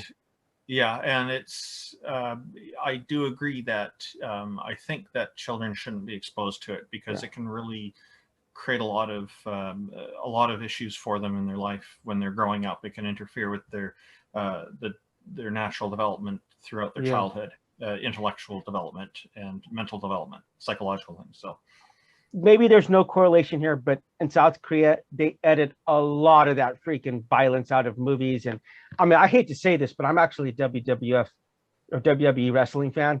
And one of my favorite things to do is when they take the chairs out and they do the headshots on people. But when they do that, you will not see that. They will go like this, and then you'll just see the person on the floor. And if people start bleeding, they'll actually go to black and white. And yeah, so there's that. And then so there's some censorship happening. Yeah. If you see someone get shot in the stomach, for example, and there's like some guts out, and you watch it on TV, you are going to see that totally blurred. And you are going to see if there's drugs being used, they will edit it right out of the film. So I've seen some movies. They've got public television standards that the government is enforcing. Yeah. See, for me, what I think is okay is if you have like a PG or an X or an R rating on the movies when you go to the video store or when you select the movie, and then you know, okay, this is not appropriate for children. Right. Children usually aren't too interested in a lot of that stuff anyway, because they're more interested in other things. So those systems have actually worked quite well here, because it's not censorship. What it's doing is it's making it as an informed, people can make a better informed choice about what they're renting, what video they're borrowing. The point I'm trying to has changed this landscape quite a bit. Right. But the point I'm trying to say is that I think having access to people like me or you, ingesting that, digesting that, it's not good to have those kind of thoughts swirling around in the first place, because it could potentially lead to other stuff. But I mean, we could agree to disagree on that point as well. But just the last point I want to ask you then, what are your thoughts? What are your thoughts on this transgender athlete being able to compete against biological women? If they've successly transitioned, I don't see what the problem is. But maybe there's something I don't understand or that I'm missing. But from my understanding is that people who have transitioned, say a trans woman, transition from a man to a woman, my understanding is that a lot of them still haven't had an advantage, and weren't winning all the races as some people were expecting them to. So I don't see what the issue is. Well, so there's actually probably a totally different explanation for that, because I do agree with you. And obviously there was a big deal about this Laurel Hubbard who competed in the Tokyo Olympics. And one of the explanations you can think about, because man, if one thing humans are really bad at is making jumps that you just should not be making. And because I'm trying to understand what you're imagining and what you're remembering seeing. Okay, so I would recommend 2 books if you have not read these books. This is like my Isaiah's epistemology. There's like 5 books in there. One is The Invisible Gorilla. One is Freakonomics. One is that's highly recommended by a lot Outliers. of people. You ever read Outliers? No. Okay, and you haven't read The Invisible Gorilla? No. So many books we'll never get to read, right? I'll send you a digital copy of that one. But so what Freakonomics does and what Outliers does, it says, look, we make connections that, okay, maybe they're accurate, but they're not accurate for any reason why you might think so. Okay, so here's an example. Are Asian people good at math? Yeah, they're good at math. Does it have a damn thing to do with any kind of intelligence? Has nothing to do with that. They're a stereotype, by the way, that's wrong. But okay. No, it's. I mean, Asian people. You could go by scores that they just have. They're better in this specific realm of education. Okay, there's a cultural influence there. That's right. The reason. Okay. It's not because of race. I know that's the point I'm trying to. That's the point I'm trying to say to you, though, is because he actually gets into the specific places like China, Japan, and Korea, which all have very high. Like, people don't normally make that association like about Cambodian Asians, right, or Thai Asians. It's normally these 3 countries, and he shows in their counting system, and this is totally true. Like in Korean, if you could count to 10, you could count to 100. Okay, because they're the way that they write and say their language with the numbers is so much easier than in America. Okay, so you mean 99 or 100? What? You mean 99 or 100? Because in Chinese, 100 is actually a different word. You could go to 99 if you can understand the numbers up to 10. So, okay, yes. Okay. I'm guessing Korean's probably the same as Chinese. Yeah. So for example, they say like 2, 10, 2. Okay. So that's why you could say, well, you could do that in English. No, because you have the teens, you have 20s, and you have like 80, or it doesn't exactly translate the same, like 50. French is more complicated. Okay. The point is that there is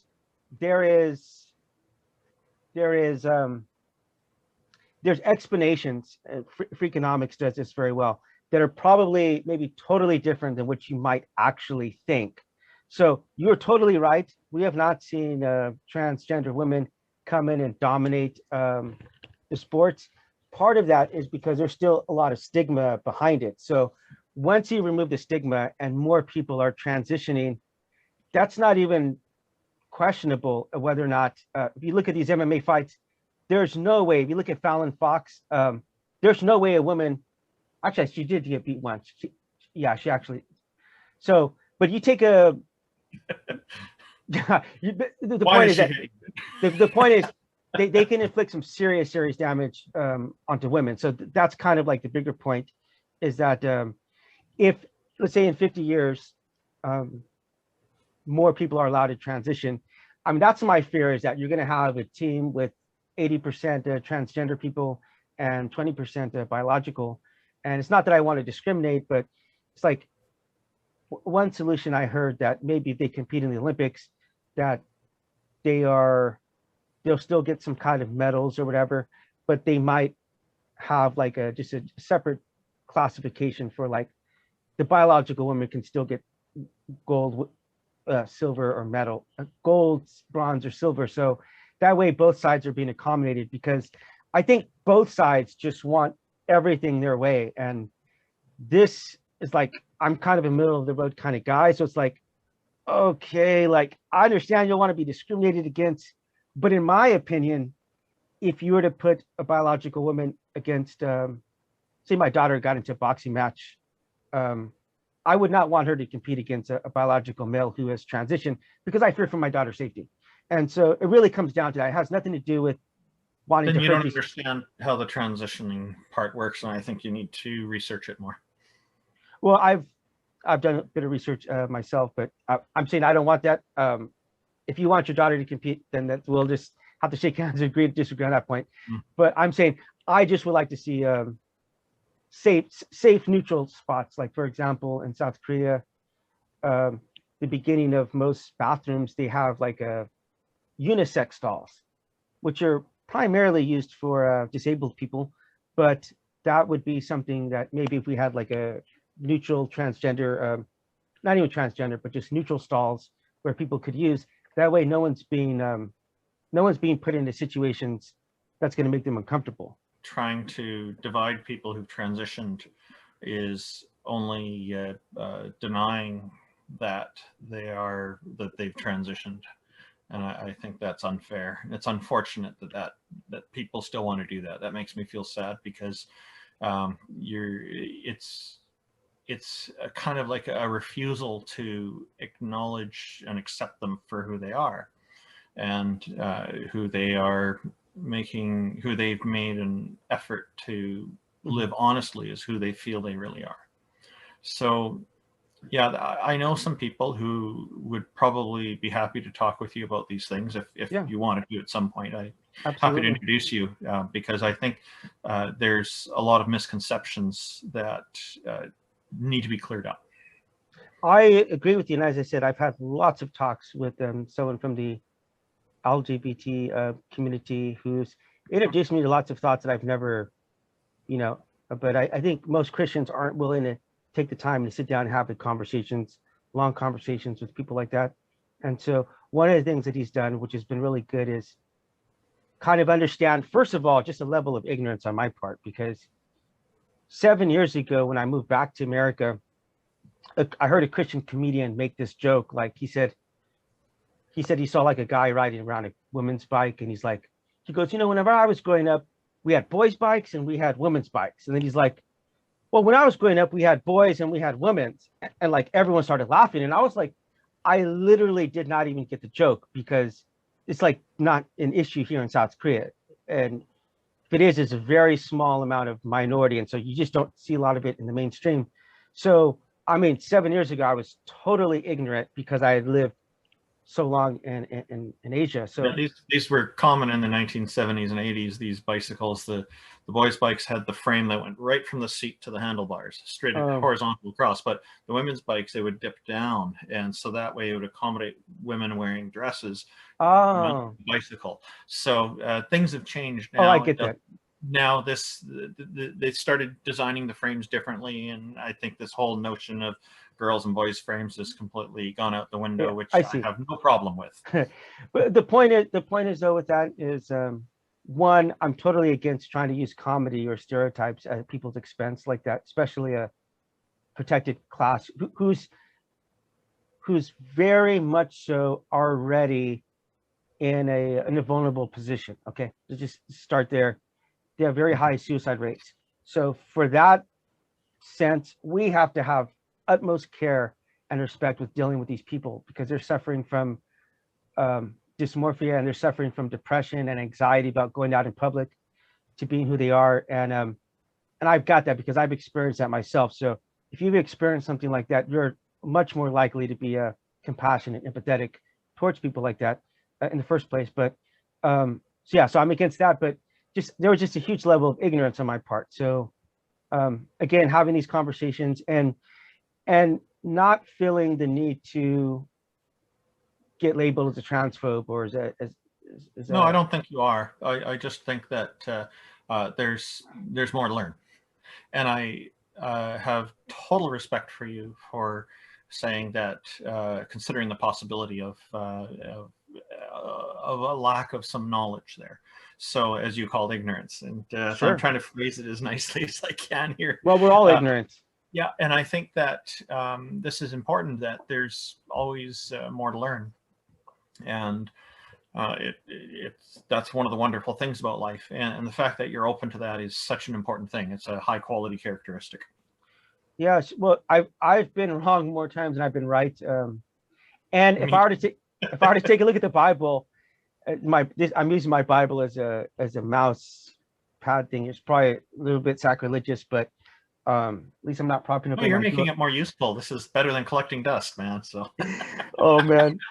But if I were to tell you that I understood 50% in here, or that I don't have any positions that are wrong, I would bet money. I would bet like a limb that the official positions that are like in here, I probably butcher at least half of them because I don't understand lots of things. Some of it just doesn't make sense.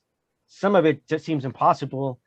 And some of it's because I just don't understand Greek or Hebrew or the context that was written 2,000-3,000 years ago. So there's no way I'm going to be, as an American with access to the internet, I'm going to be able to understand what these people were thinking, 4,000 years ago. That they've been translated numerous times, and I'm just, if you don't mind me asking, I'm curious, which translation are you relying on? NIV only guy. Okay, New International Version. Yeah, that one's pretty popular. I know quite a few Christians who like that one. Why do you think that one is better than the others, or do you have an opinion on that? I know in one sense it's not better, but because from what I've heard, it's one of okay, why do you prefer it? It's one of the more inaccurate versions, but because it talks the way that I would actually explain to someone. Okay, so I live in South Korea where I'm speaking to people who have ESL, English as their second language, and so if I come out with some fancy King James version, it's like I don't freaking understand that stuff. So I'm like, what the heck are you talking about? So how is some person here who's use English as a second language, how are they going to get that? So but again, I'm trying to meet people where they are. When I preach, when I talk, you've got a practical justification. Yeah, when I talk to people, when I write at an 8th grade level, and I could write at a much higher level, but when I have conversations with you, I'm not trying to ask you questions to like corner you or to No, I know. Yeah. Because some atheists, I've been on some atheists, you know, where they're trying to do that to me, or they're asking loaded or dishonest questions. And so one of the things we do here is we provide the questions in advance. So this is last notice, but this is what I normally do is I provide the questions so that you know that I'm not coming out of left field. You know that I'm not trying to get you gotcha questions, because that's a dishonest way of having a conversation. So I'm not interested in that. I'm interested in, you could say something right now that could totally change my perspective, which has happened during these conversations where atheists are able to sit down and not assume the worst about me, you know, not assume that I am like the Darth Dawkins of the world, or not assuming that I'm here to hurt anyone. You know, I'm not here to hurt anyone. My faith has helped me, and I want to share that with people. So one of the attitudes I do encounter quite a bit is that among Christians, and Muslims are the same when it comes to Allah, is to basically, it's like worship, follow the deity, follow the God. God is your leader. You need to emulate what they do and all this. And they see God as an important leader kind of figure, as well as a father figure and whatnot. Sure. Or do you share those views, or do you have a different take on that? I probably have some very significant different ideas than most Christians, because in the way that I see it is that, yes, God is my father. And so as a father, it's incumbent upon you to reveal yourself to your children. So for example, if my daughter thought that you were her father, you and I would have some serious problems, but yeah. But I wouldn't get angry at you or my daughter. I would say like I've failed somehow as a father, and we try to help her to understand that you're father. Yeah, you know. Yeah, exactly. Yeah. And because I feel it's incumbent upon me to reveal myself to my daughter. And I saw a very interesting post today. I don't really like a lot of the atheist posts that are very disrespectful, but it said, if hell is real, it's a reminder that God has failed a lot of people. So to me, that's the way I see it. And I don't know, physicists want to incorporate some multiverses or string theories to try to account for some stuff that they can't. And I'm just kind of like, well, maybe I, as a Christian, I can do that as well. Like maybe we are in some multiverse, and maybe we are, God's revealing himself into different ways to different people. And but to me, if you are God, there should not be 4,000 other gods. There should be one God, and you've revealed yourself. So if you've created Satan and you've allowed him to deceive people and to trick people, then the onus is on you in the situation. So that's like the way I see it. And I do believe that God is working that out in a way that's probably 1,000 times more complex. That'd be like explaining calculus to ants. So I don't try to understand everything about God. I don't try to understand where God came from. I don't try to understand 100% of everything. That God has your best interests at heart. There you go. Yeah. And I again, if you don't have I don't faith, agree with that view, but it's interesting, and I can talk about that if you like. So. You said you don't agree with that view. Is that what you said? Yeah, I don't agree with the idea that God or any kind of leader should be trusted to have each person's best interests at heart. I encourage people to be their own leader instead of looking up to a leader and relying on a leader to do things for them.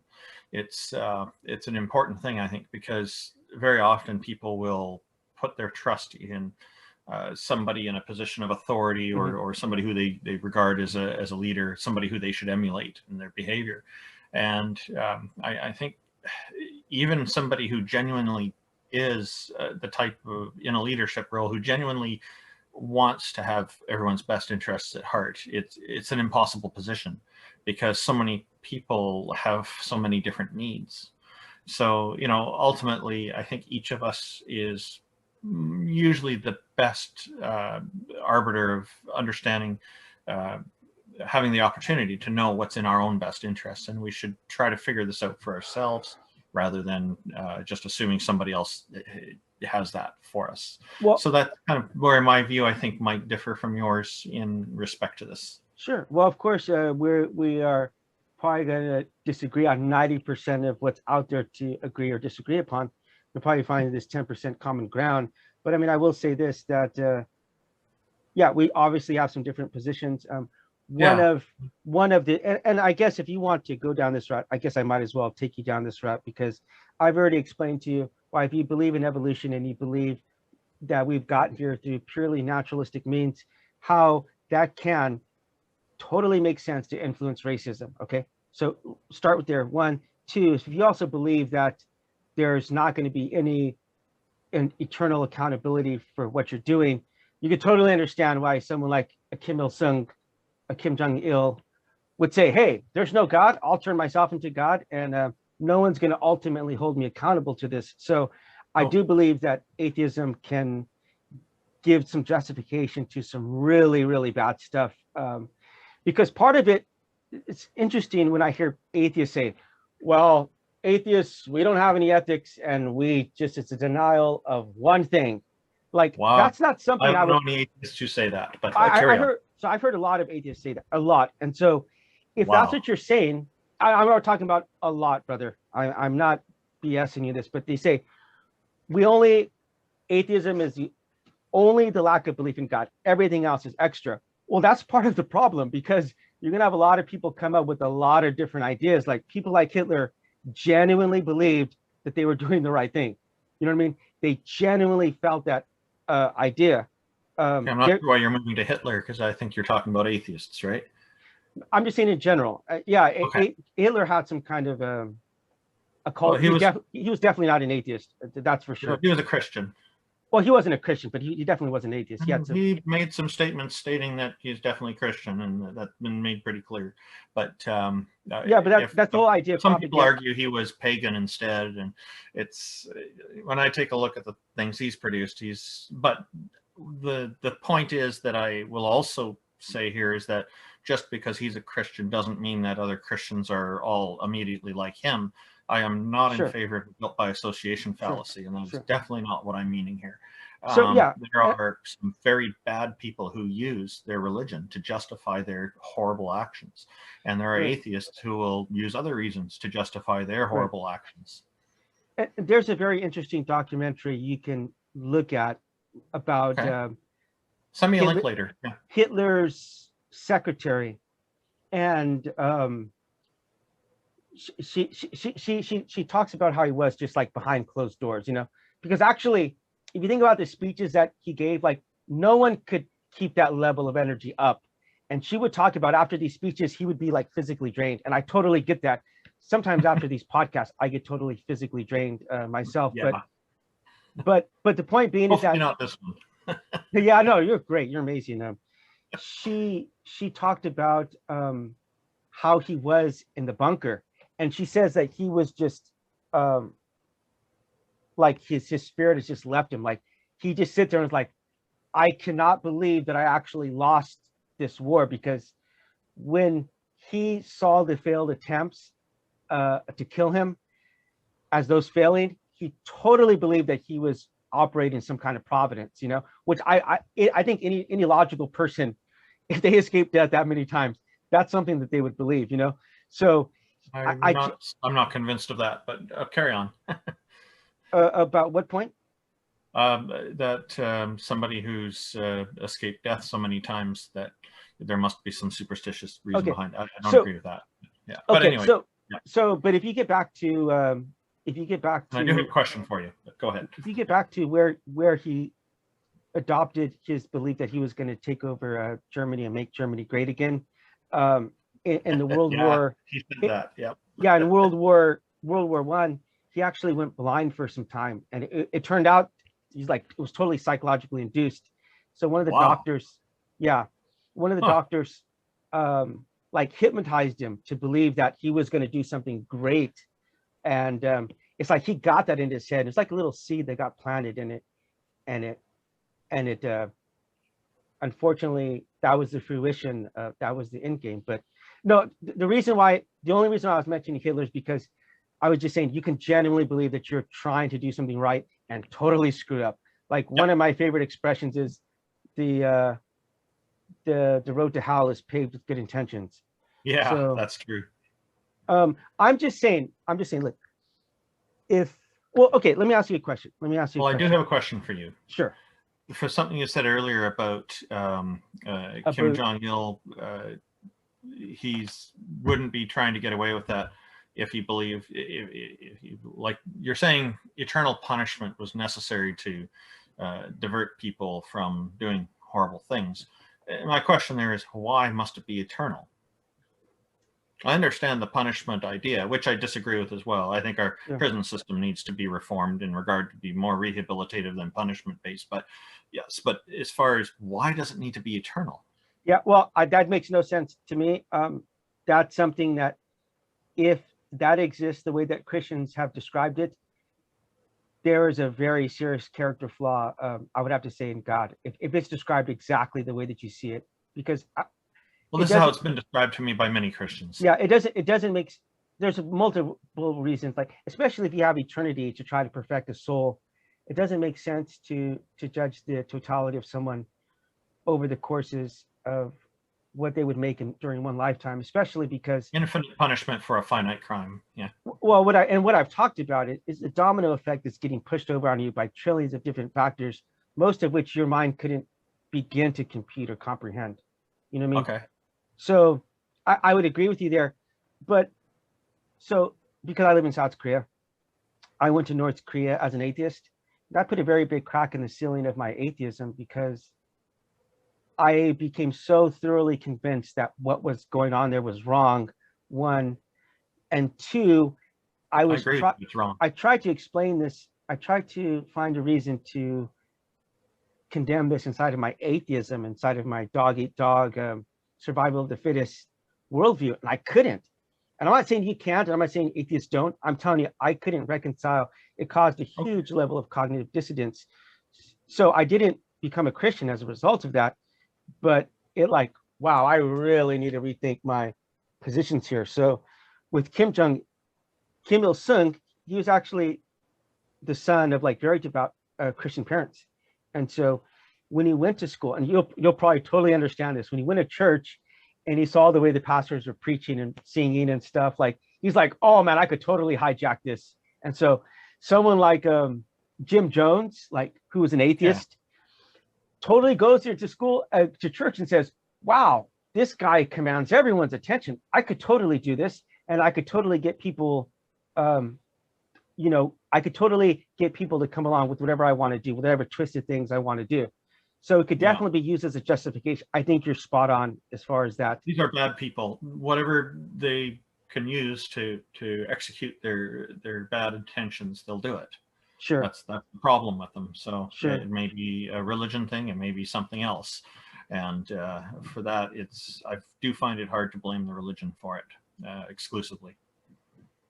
But if I could ask you one last question, because I mentioned about the racism issue, and you didn't really seem to respond to anything about that, but I want to ask. I'm sorry if I missed something. I'll gladly answer. But I do want to ask. I thought I did address the racism thing, but go ahead.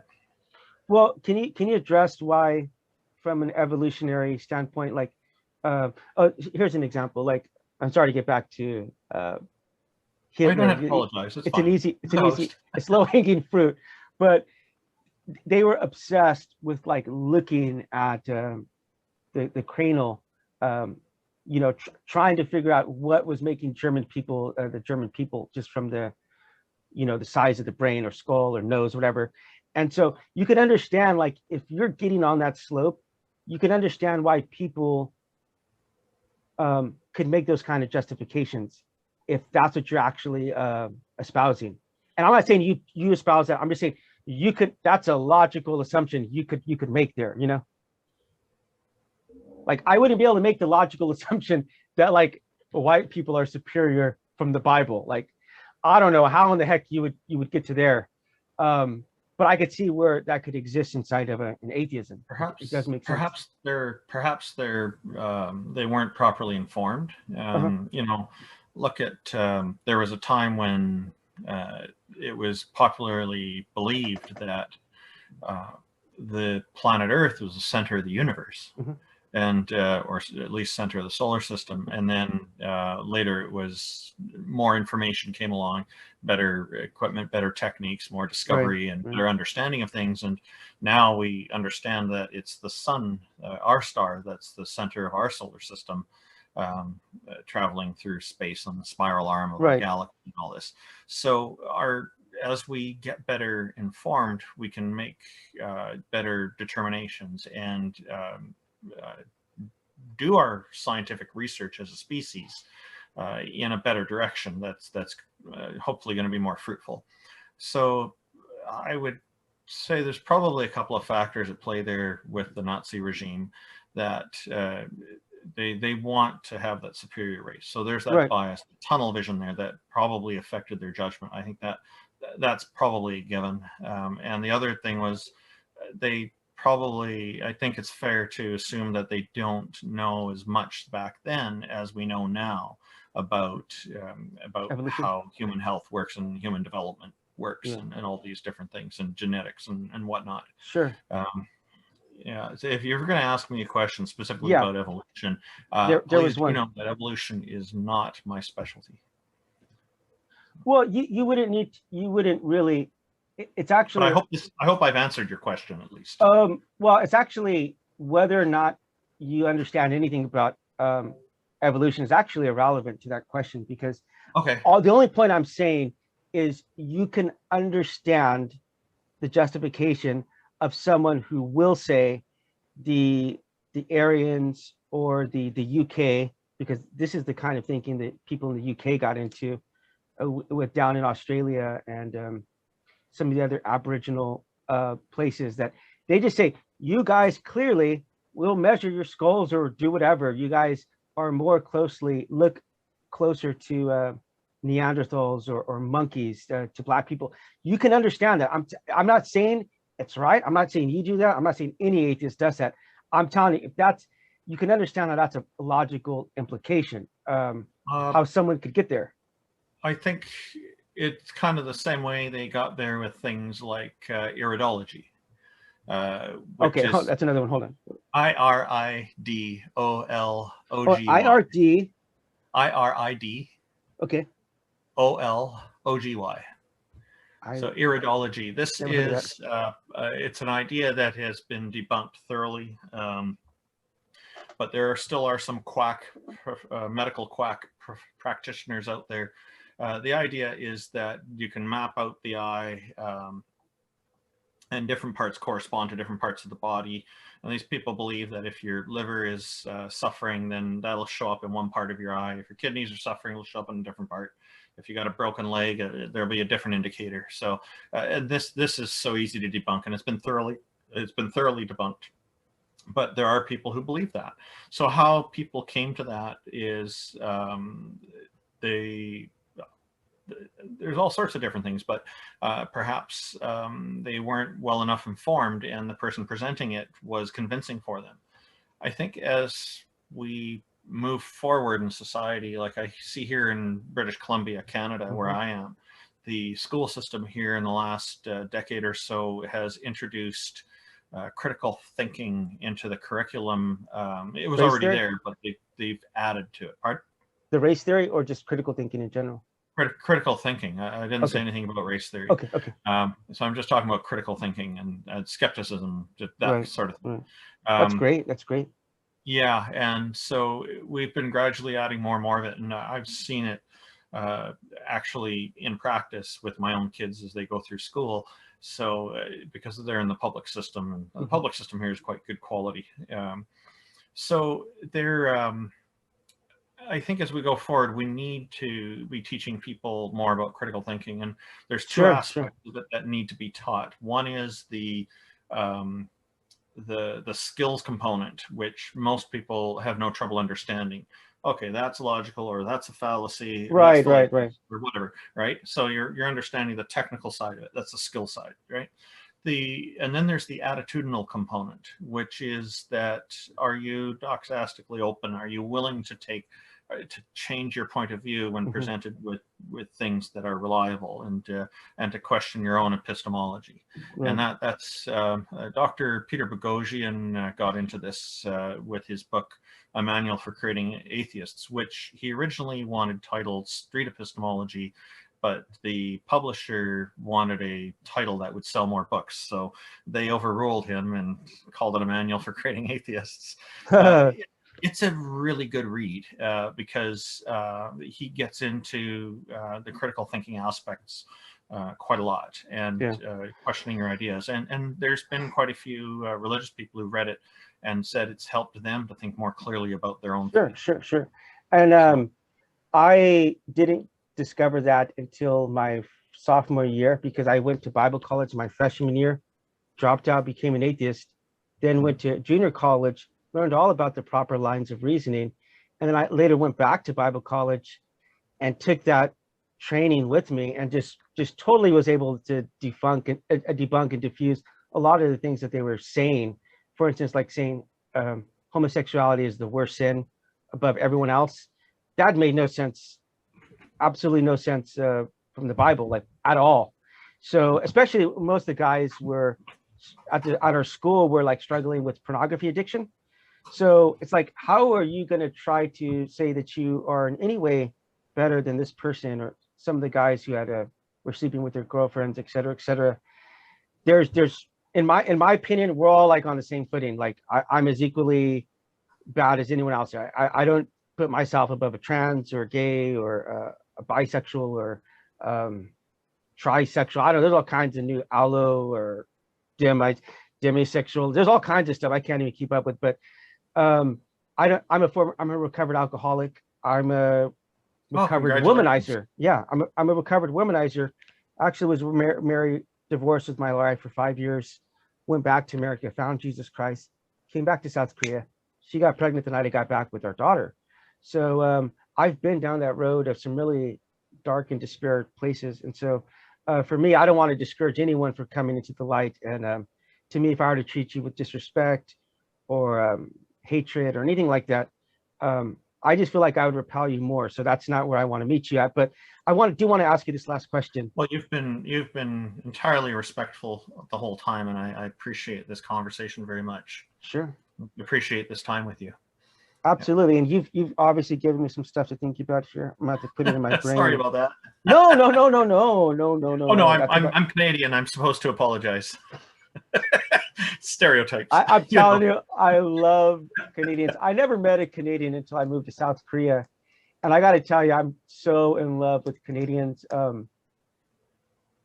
Like just generally good people, like especially they're just not as obnoxious as a lot of the Americans I've encountered. So well, if you're ever finding yourself traveling to British Columbia, Canada, let me know ahead of time, because we'll get together for a drink or something. Sure. Yeah. I actually, nice to chat. This podcast started out at an atheist society group where I went there to kind of like confront and debate another atheist guy. And it was at a pizza parlor. So we sat down for a pizza and a few pitchers of beer. And I'm like, God, I really like this guy. Like, I don't want to debate this guy. And so we're like, let's do a podcast together. And so that's where we did. We're just trying to present things from a different perspective. But the last question I do want to ask you, though, is what political system do you believe is more closely aligned inside of if you believe in a dog eat dog, survival of the fittest, that's your framework you're working in.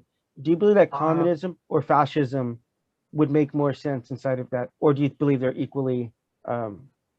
Fascism is, well, fascist. It's terrible. Because people don't have their freedoms. Communism has never been implemented according to Karl Marx's ideals. So it's kind of one of those paradoxes almost. The implementations of communism, the biggest problem is like one of the ideals of communism, which seems reasonable on the surface, is that there are no social classes. Everybody's the same level. it's a level playing field. But then, of course, every implementation of it has had at least a separate class called the ruling class. Right. The ruling class. So it's never been true communism, so to speak. So there's been some issues with that. I don't know if it would actually even be possible with our current way society works and the way humanity in general works for this to even possibly work. Now, the advantage that communism has over democracy is that it scales extremely well to really large populations. Democracy doesn't scale so well. As the populations get larger, the stakes get higher, and political alliances start to form and reduce the number of parties. It seems to happen all the time. And then when the number of parties are reduced, society suffers because it becomes more polarized. And so, like here in Canada, we have 5 major parties plus a number of independents to choose from. And there's a couple of little parties all over the place as well. They're viable, though? Sorry? They're viable? All of the 5 major parties are definitely viable, and we've had a few independents elected over the years as well. In the US, comparatively, we see they have 2 major parties and everything else is ignored. So, and the polarization is very strong in the US. Now, there's also cultural reasons for this. It's not purely because of the politics, because you have, in culture, people are choosing their friends based on their politics, because people tend to be fairly open about their political idealism, and also their religions. I've noticed that. Whereas here in Canada, these 2 subjects tend to be kept more private. People keep it more to themselves and don't wear it on their chest, so to speak. And so we tend to not discuss these topics very often here. And when the topics are discussed, people tend to be more accepting and, okay, that's interesting, and not confrontational. So now, as far as a good system, I think instead of fascism or communism, I definitely like what I'm getting from secular democracy. I would like to see democracy with proportional representation in the voting, and also some aspects of meritocracy mixed in with it, which we don't have. Meritocracy? Yeah, a bit of a touch of meritocracy mixed in with democracy, I think could go quite a long way. And that could get us. What's meritocracy? Sorry? What's meritocracy? Is that where like merchants or somewhat? It's a merit-based approach. So like China. Yeah, I agree with you there. China's kind of a hybrid between communism and meritocracy. So it's an interesting, and meritocracy can be much more easily implemented in a non-democratic system. So their recent social credit system, though, I think is absolutely brilliant. But I've lived in Asia for 10 years, so I've been more Easternized in my thinking. So it's kind of hard to have conversations with people from the West because, like, for example, like Black Lives Matter or police brutality, it's kind of like I see that here and I'm like, if you got beat up while committing a crime, like maybe you shouldn't be committing crime in the future. And that's kind of like the way they see it here. They're like, we're not going to feel sympathy for someone who's out breaking a crime and gets beat up. Like, don't go out and break crime. Like, that's the solution. That's the solution. So I really do like Korea's like a motto. But anyway, they would not be able to understand the Black Lives Matter movement because in their Confucius system, it just would totally wreck that. It wouldn't compute inside of their brain. Like when I first got here and I told my girlfriend, my then girlfriend, that someone was going to an old folks home, it literally just could not compute into her brain. She was like, wait, old people, like an old folks, a retirement home. No, I mean, she's asking, what is that? Oh yeah. And I'm like, I was explaining to her and she's like, why would they not go? Like, it just couldn't, because here it's considered an honor for the males to have extended care home, a retirement home, and none of those terms make sense, do they? And I just think we could, as Americans, as Westerners, we could learn a lot from Asia because I don't know about that iridology. I can't explain it all about that, but I definitely know acupuncture works because I've definitely experienced that, and I've experienced some of the bloodletting. And I mean, I went to, when I was getting divorced, I had knots and backaches everywhere, and my students are telling me there's a relationship between the mind and the body, and you can't just separate them. And so they, they took me to one of these places, and so relaxing, so nice. And Yeah. yeah. With that being said, yeah, thank you very much for that. Do you have any last thoughts, Randall? Well, I guess I think you're talking a bit about people committing crimes. I think it's very important that the punishment does fit the crime, and there's very often a tendency of some people to say, punish them, put them in jail, throw away the key, Yeah, which I don't is agree that. really harsh.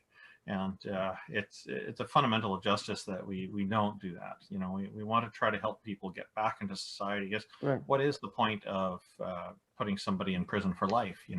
Like, if they're a danger to society, I understand that. But in many cases, there's people who are behind bars who don't really need to be there. There's a lot of people who you can help. There's all kinds of therapeutic things that can be done to make them better and get back to being part of society. And it saddens me when I see people are they've done the time in prison, and they want to get back in society and do turn over a new leaf and become a better members of society, and not go back to the criminal the world. But then employers very often don't want to hire them because they have a criminal record. And so they end up stuck. Like, if they can't get a job, then the only option they have is back to what they know. And it's a vicious cycle. It's really awful. Right. One of my friends just spent 15 years in prison and got out. And what was he in for? So he was with some people who like stabbed another guy like in the leg. And because it was like kind of a crazy situation, by the time the police got there and took care of him and everything, I guess he had some kind of artery and he just bled. It wasn't like a cold-blooded murder, but he just happened to be with the guys who were doing that. And so anyway, I've been communicating with him and over the years, and my dad's also a chaplain.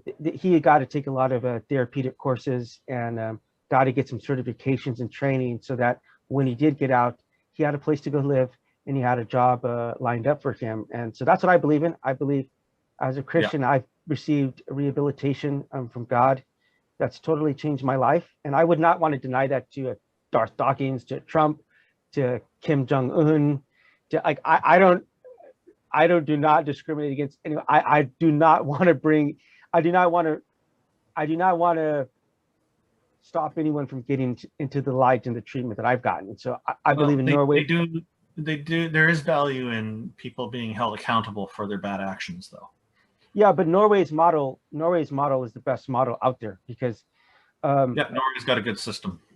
I saw the interview with one of the wardens, and the first thing that he says in there is he walks in and they're having kind of just a meeting. He says, look, you're going to be my neighbor in the next 5 years.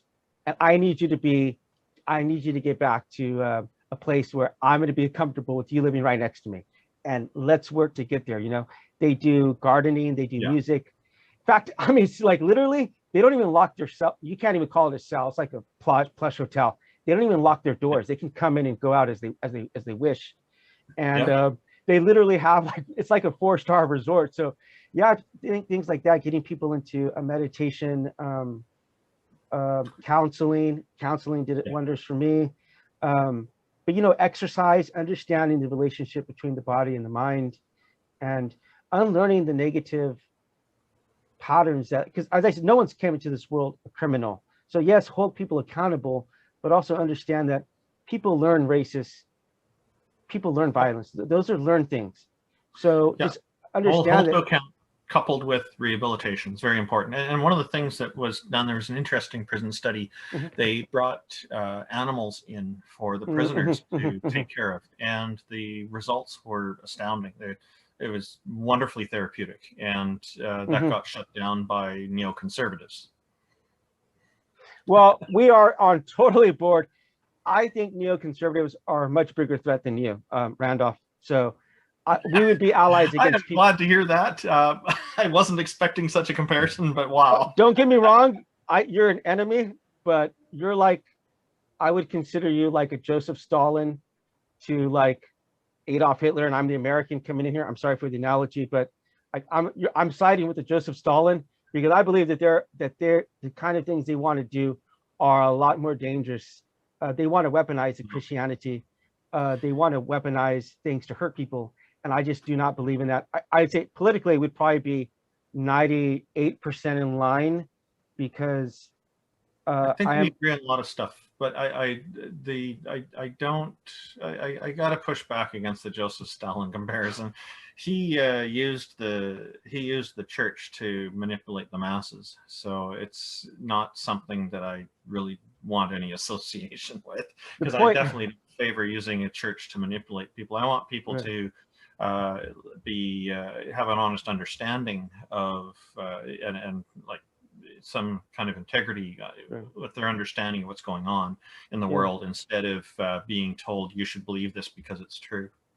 Yeah, and for the record, though, that's the exact same kind of thing that Hitler was doing, as far as what you're saying about maybe saying that he was Christian, because, I mean, their principle as far as propaganda, Joseph Goebbels, is just lie as many times as you possibly can. Make the lie bigger, more people will believe it. Yeah, this is why I cannot believe this under Trump. Yeah. I've never seen somebody lie so frequently on some stuff you didn't even need to lie about. It was like, it was irrelevant to lie about, and that didn't matter in one sense of the word. You know what I mean? Like, you could understand certain lies, like, or maybe I'll tell certain lies myself if I'm being honest, but some of the stuff was just so small. It's like, why do you need to lie about the crowd size? Just say you had a decent sized rally. That's fine. Like, there's no need to go to this level of lying and exaggeration on every point, you know? Like, no human being is the best at every last thing they do on the planet. So if I were to say I'm the most handsome, I'm the most well-endowed, I'm the richest person in the world, I would be lying on so many fronts. But that's what Donald Trump did. I'm the best at everything. I've never made a mistake. I don't need to repent, because I never make any mistakes. And so when people were going along with it, I thought it was interesting when he used two hands to drink water very awkwardly, and the whole crowd was cheering him on. That was like, I wondered if that was orchestrated, but no, it was a real thing. So I think he missed the point of my analogy, though. It's like, don't get me wrong. Like, I have a big beef with atheists, because I do believe some of the teachings, you may say you don't have those. I believe that you've got good reason for it. You've specified they've been saying certain things that are quite nasty, and I agree with you. I have beefs with those atheists myself. Yeah, I mean, just maybe a couple of weeks ago, these guys were in the Discord, the atheists. They just sat by and no one stood up to this. They sat there and trashed me and my daughter, saying she wasn't even my daughter and that she was going to grow up to be a prostitute, things like that. And wow, I understand people will say things like that, but those are bad people. Yeah, but I mean, listen to this. Do you happen to know Artangelo? Yep. Well, I'm going to be moderating on Godless Granny's channel tomorrow between him and Godless Granny. Well, yeah, if you could hook me up with anyone else, I'd really appreciate having some more conversations. But I went onto Antangelo's channel, and these Christians were dropping F-bombs on him, calling him like an idiot. And I stood up there on this channel. I'm like, dude, this is not right. This guy, you need to treat this person with respect. And then the guys turned on me. They called me a soy boy and said that I was placating them or whatever. I'm like, no. I'm like, I believe we definitely need to confront this atheism. But I laugh at the term soy boy. I wasn't laughing at you. Don't worry. I never heard it before. That was the first time I've ever. I find it quite bizarre, but it's actually. Well, there's another one. I think he called me a simp as well. And I guess when I looked, that one is, I guess, guys who like to watch other guys like bang their own wives or something, or girlfriends. It's like, those are some pretty extreme words to use about me. And Urban Dictionary is a really good source for understanding slang. Right. So, but this guy now, he's now become one of my co-hosts, and the guy who they were bashing. And that is one of my biggest achievements as with this podcast, is that I've taken someone who was being totally abused, ridiculed, and disrespected amongst atheists. And I told Antangelo, I told him, dude, this is not right. Like, if you were to come onto my channel and do this, I would shut you down so quickly. I would not allow this to take place on my standards. Channel. And I have respect for that. As you should have standards. It's your channel. It's up to you. So some people run channels very lackadaisically, and others are very strong on it, right? So yeah. Well, I my think core values, I couldn't give, and I don't care, I couldn't give a shit if you agree with me or disagree with me. If you're a Christian, that is irrelevant to me. If you're going to sit there and try to disrespect and try to hurt people, I am going to stand up to you. If I hear Donald Trump talking about immigrants or Muslims or gays or trans, like I'll tell you this. Okay, I disagree with a lot of stuff about transgender people. Okay, but if you're willing to put on a uniform and go fight for the country, something I'm not willing to do, there's no way in God's green earth I'm going to sit there, especially someone who dodged going into Vietnam. I'm not going to sit there and tell you can't do something like serve your country, because you have a heck of a lot more. It's a very generous thing to do. I was going to say, I don't want to. You must have more gonads than I do, because I wouldn't do that. So if you're willing to do that, I tip my hat to you. When I see officers, police officers, or soldiers out, I will buy them a coffee. I will shake their hand. I say, I appreciate you putting your life on the line every day, because not everybody appreciates that. But it's because of soldiers. I'm with you, 100%. My daughter is not getting invaded by North Korea. So I have so much respect for people who have. My mom was a Vietnam veteran. She's passed away, but my sister was a veteran, my aunt, cousins. I may don't agree with the wars they get flung into, but that doesn't reflect on them. They've signed up to defend their country. If they get used as a pawn, that doesn't reflect on the soldiers. They're just being used, So command is very important. Yeah. The police officers, as again, if I see them out, if I'm at a hotel, I'll send them over a beer. I'll send them over a dessert, and just tell them how much I appreciate that. I don't know any other job than those two where you risk your life every single day, and you get very rarely get the level of respect, due respect in that you deserve. And so that's my own personal ethics. Yeah, but I agree. I agree with you there, and it's nice that we found a lot of points of agreement here.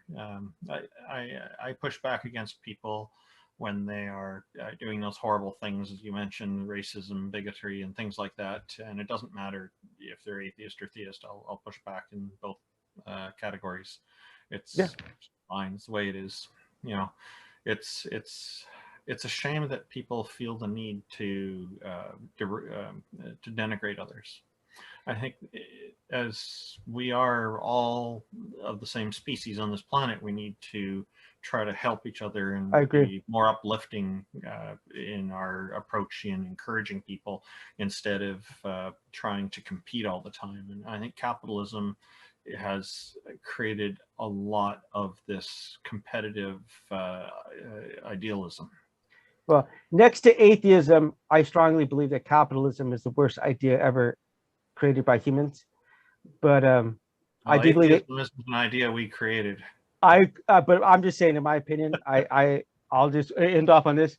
It's my opinion that atheism is, just going off of me. I believe that it has the potential to hurt a lot of people, and because I've experienced God, I know that there is something out there. But capitalism. My sentiments are similar. That I think religion is used by people to hurt people in very bad ways as well. I agree with you there. Well, we're on the same page, and we'll fight shoulder to shoulder, taking on the Trumps. The difference is that with Christianity, there's a doctrine, and with other religions as well. And there's a doctrine, and there are instructions in the doctrine to hurt people, and that's the problem. Well, maybe we'll have to have that for round 2, that specific discussion. Round 2 for another episode. Okay. Yeah. I don't want to call them rounds, because I don't think of this as a competition. Good conversation. I sometimes put boxing gloves up on the MMA boxing gloves, right? What was that? MMA boxing gloves, right? Yeah. Just because it's kind of a joke. If you look at our channel and you look at my co-hosts are atheists, so whenever I say like it's going to be a Christian versus a Catholic, and then we're just sitting down and talking, so it's kind of like the joke's on you if that's what you want to see, because that's not where they've put some serious cracks in the ceiling of my Christianity, if I'm going to be honest. And as I told you with the trans issue, I've developed and I've grown from that. Oz played a big role in that, in telling me about the way that I wanted to be treated. We kind of got into that conversation at the beginning about the golden rule, but Oz definitely, he didn't break the ceiling, but he put a serious dent in it. And along have come other people who have put serious dents in my thinking. So just shows, though, I'm open. If I want you to be open to the idea that Christianity is true and that there is a God out there who loves you and has created you for a purpose, I need to be open to Muslims or Sheiks or Sikhs or Hindus, whoever comes on my channel. Like I want to afford you the same due respect that if I'm presenting my position to you, that you'll have the same level of open-mindedness. Yeah, definitely. Yeah, thank you so much. And yeah, I think it's a good place to end. And I just want to say thank you for joining us today at RHE Podcast. Very special thanks to Randolph. I mean, this has been well worth the last 4 months, and I've actually been quite frustrated that we haven't been able to do this in the last 4 months. I've gotten a little bit angry, but special thanks to you. Check us out at www.rhepodcast.com. Send us an email at rhe@gmail.com, or check us out at Facebook, Instagram, Twitter, Spotify, just about everywhere you can find somewhere you can find us. And our website for Canadian Atheists is at www.canadianatheists.ca. And that we have a Discord as well, right? So thank you very much. Well, you have a Discord? Really great. Sorry? You have a Discord? Yeah, if you go to the contact page on the Canadian Atheists website, you'll find the Discord link in there, along with other social media resources. Great, we'll put everything up. And whatnot. Sorry? We'll put everything up for you. Great, thank you very much. I appreciate it. Do you drink Starbucks? You guys have Starbucks in Canada? Yeah, we have Starbucks here. we send out some little small gift cards as a thank you for joining us. Oh wow! So, yeah, you don't really have to, but thank you very much. We do. That's it. It's what we do. So it's well, wow. Okay. I guess what I'll do is I'll try to save that for the next time I'm on stream with you. Okay. But seriously, this was a delightful conversation. I really appreciate the time speaking with you today and covering the topics just as we did. It was very enjoyable.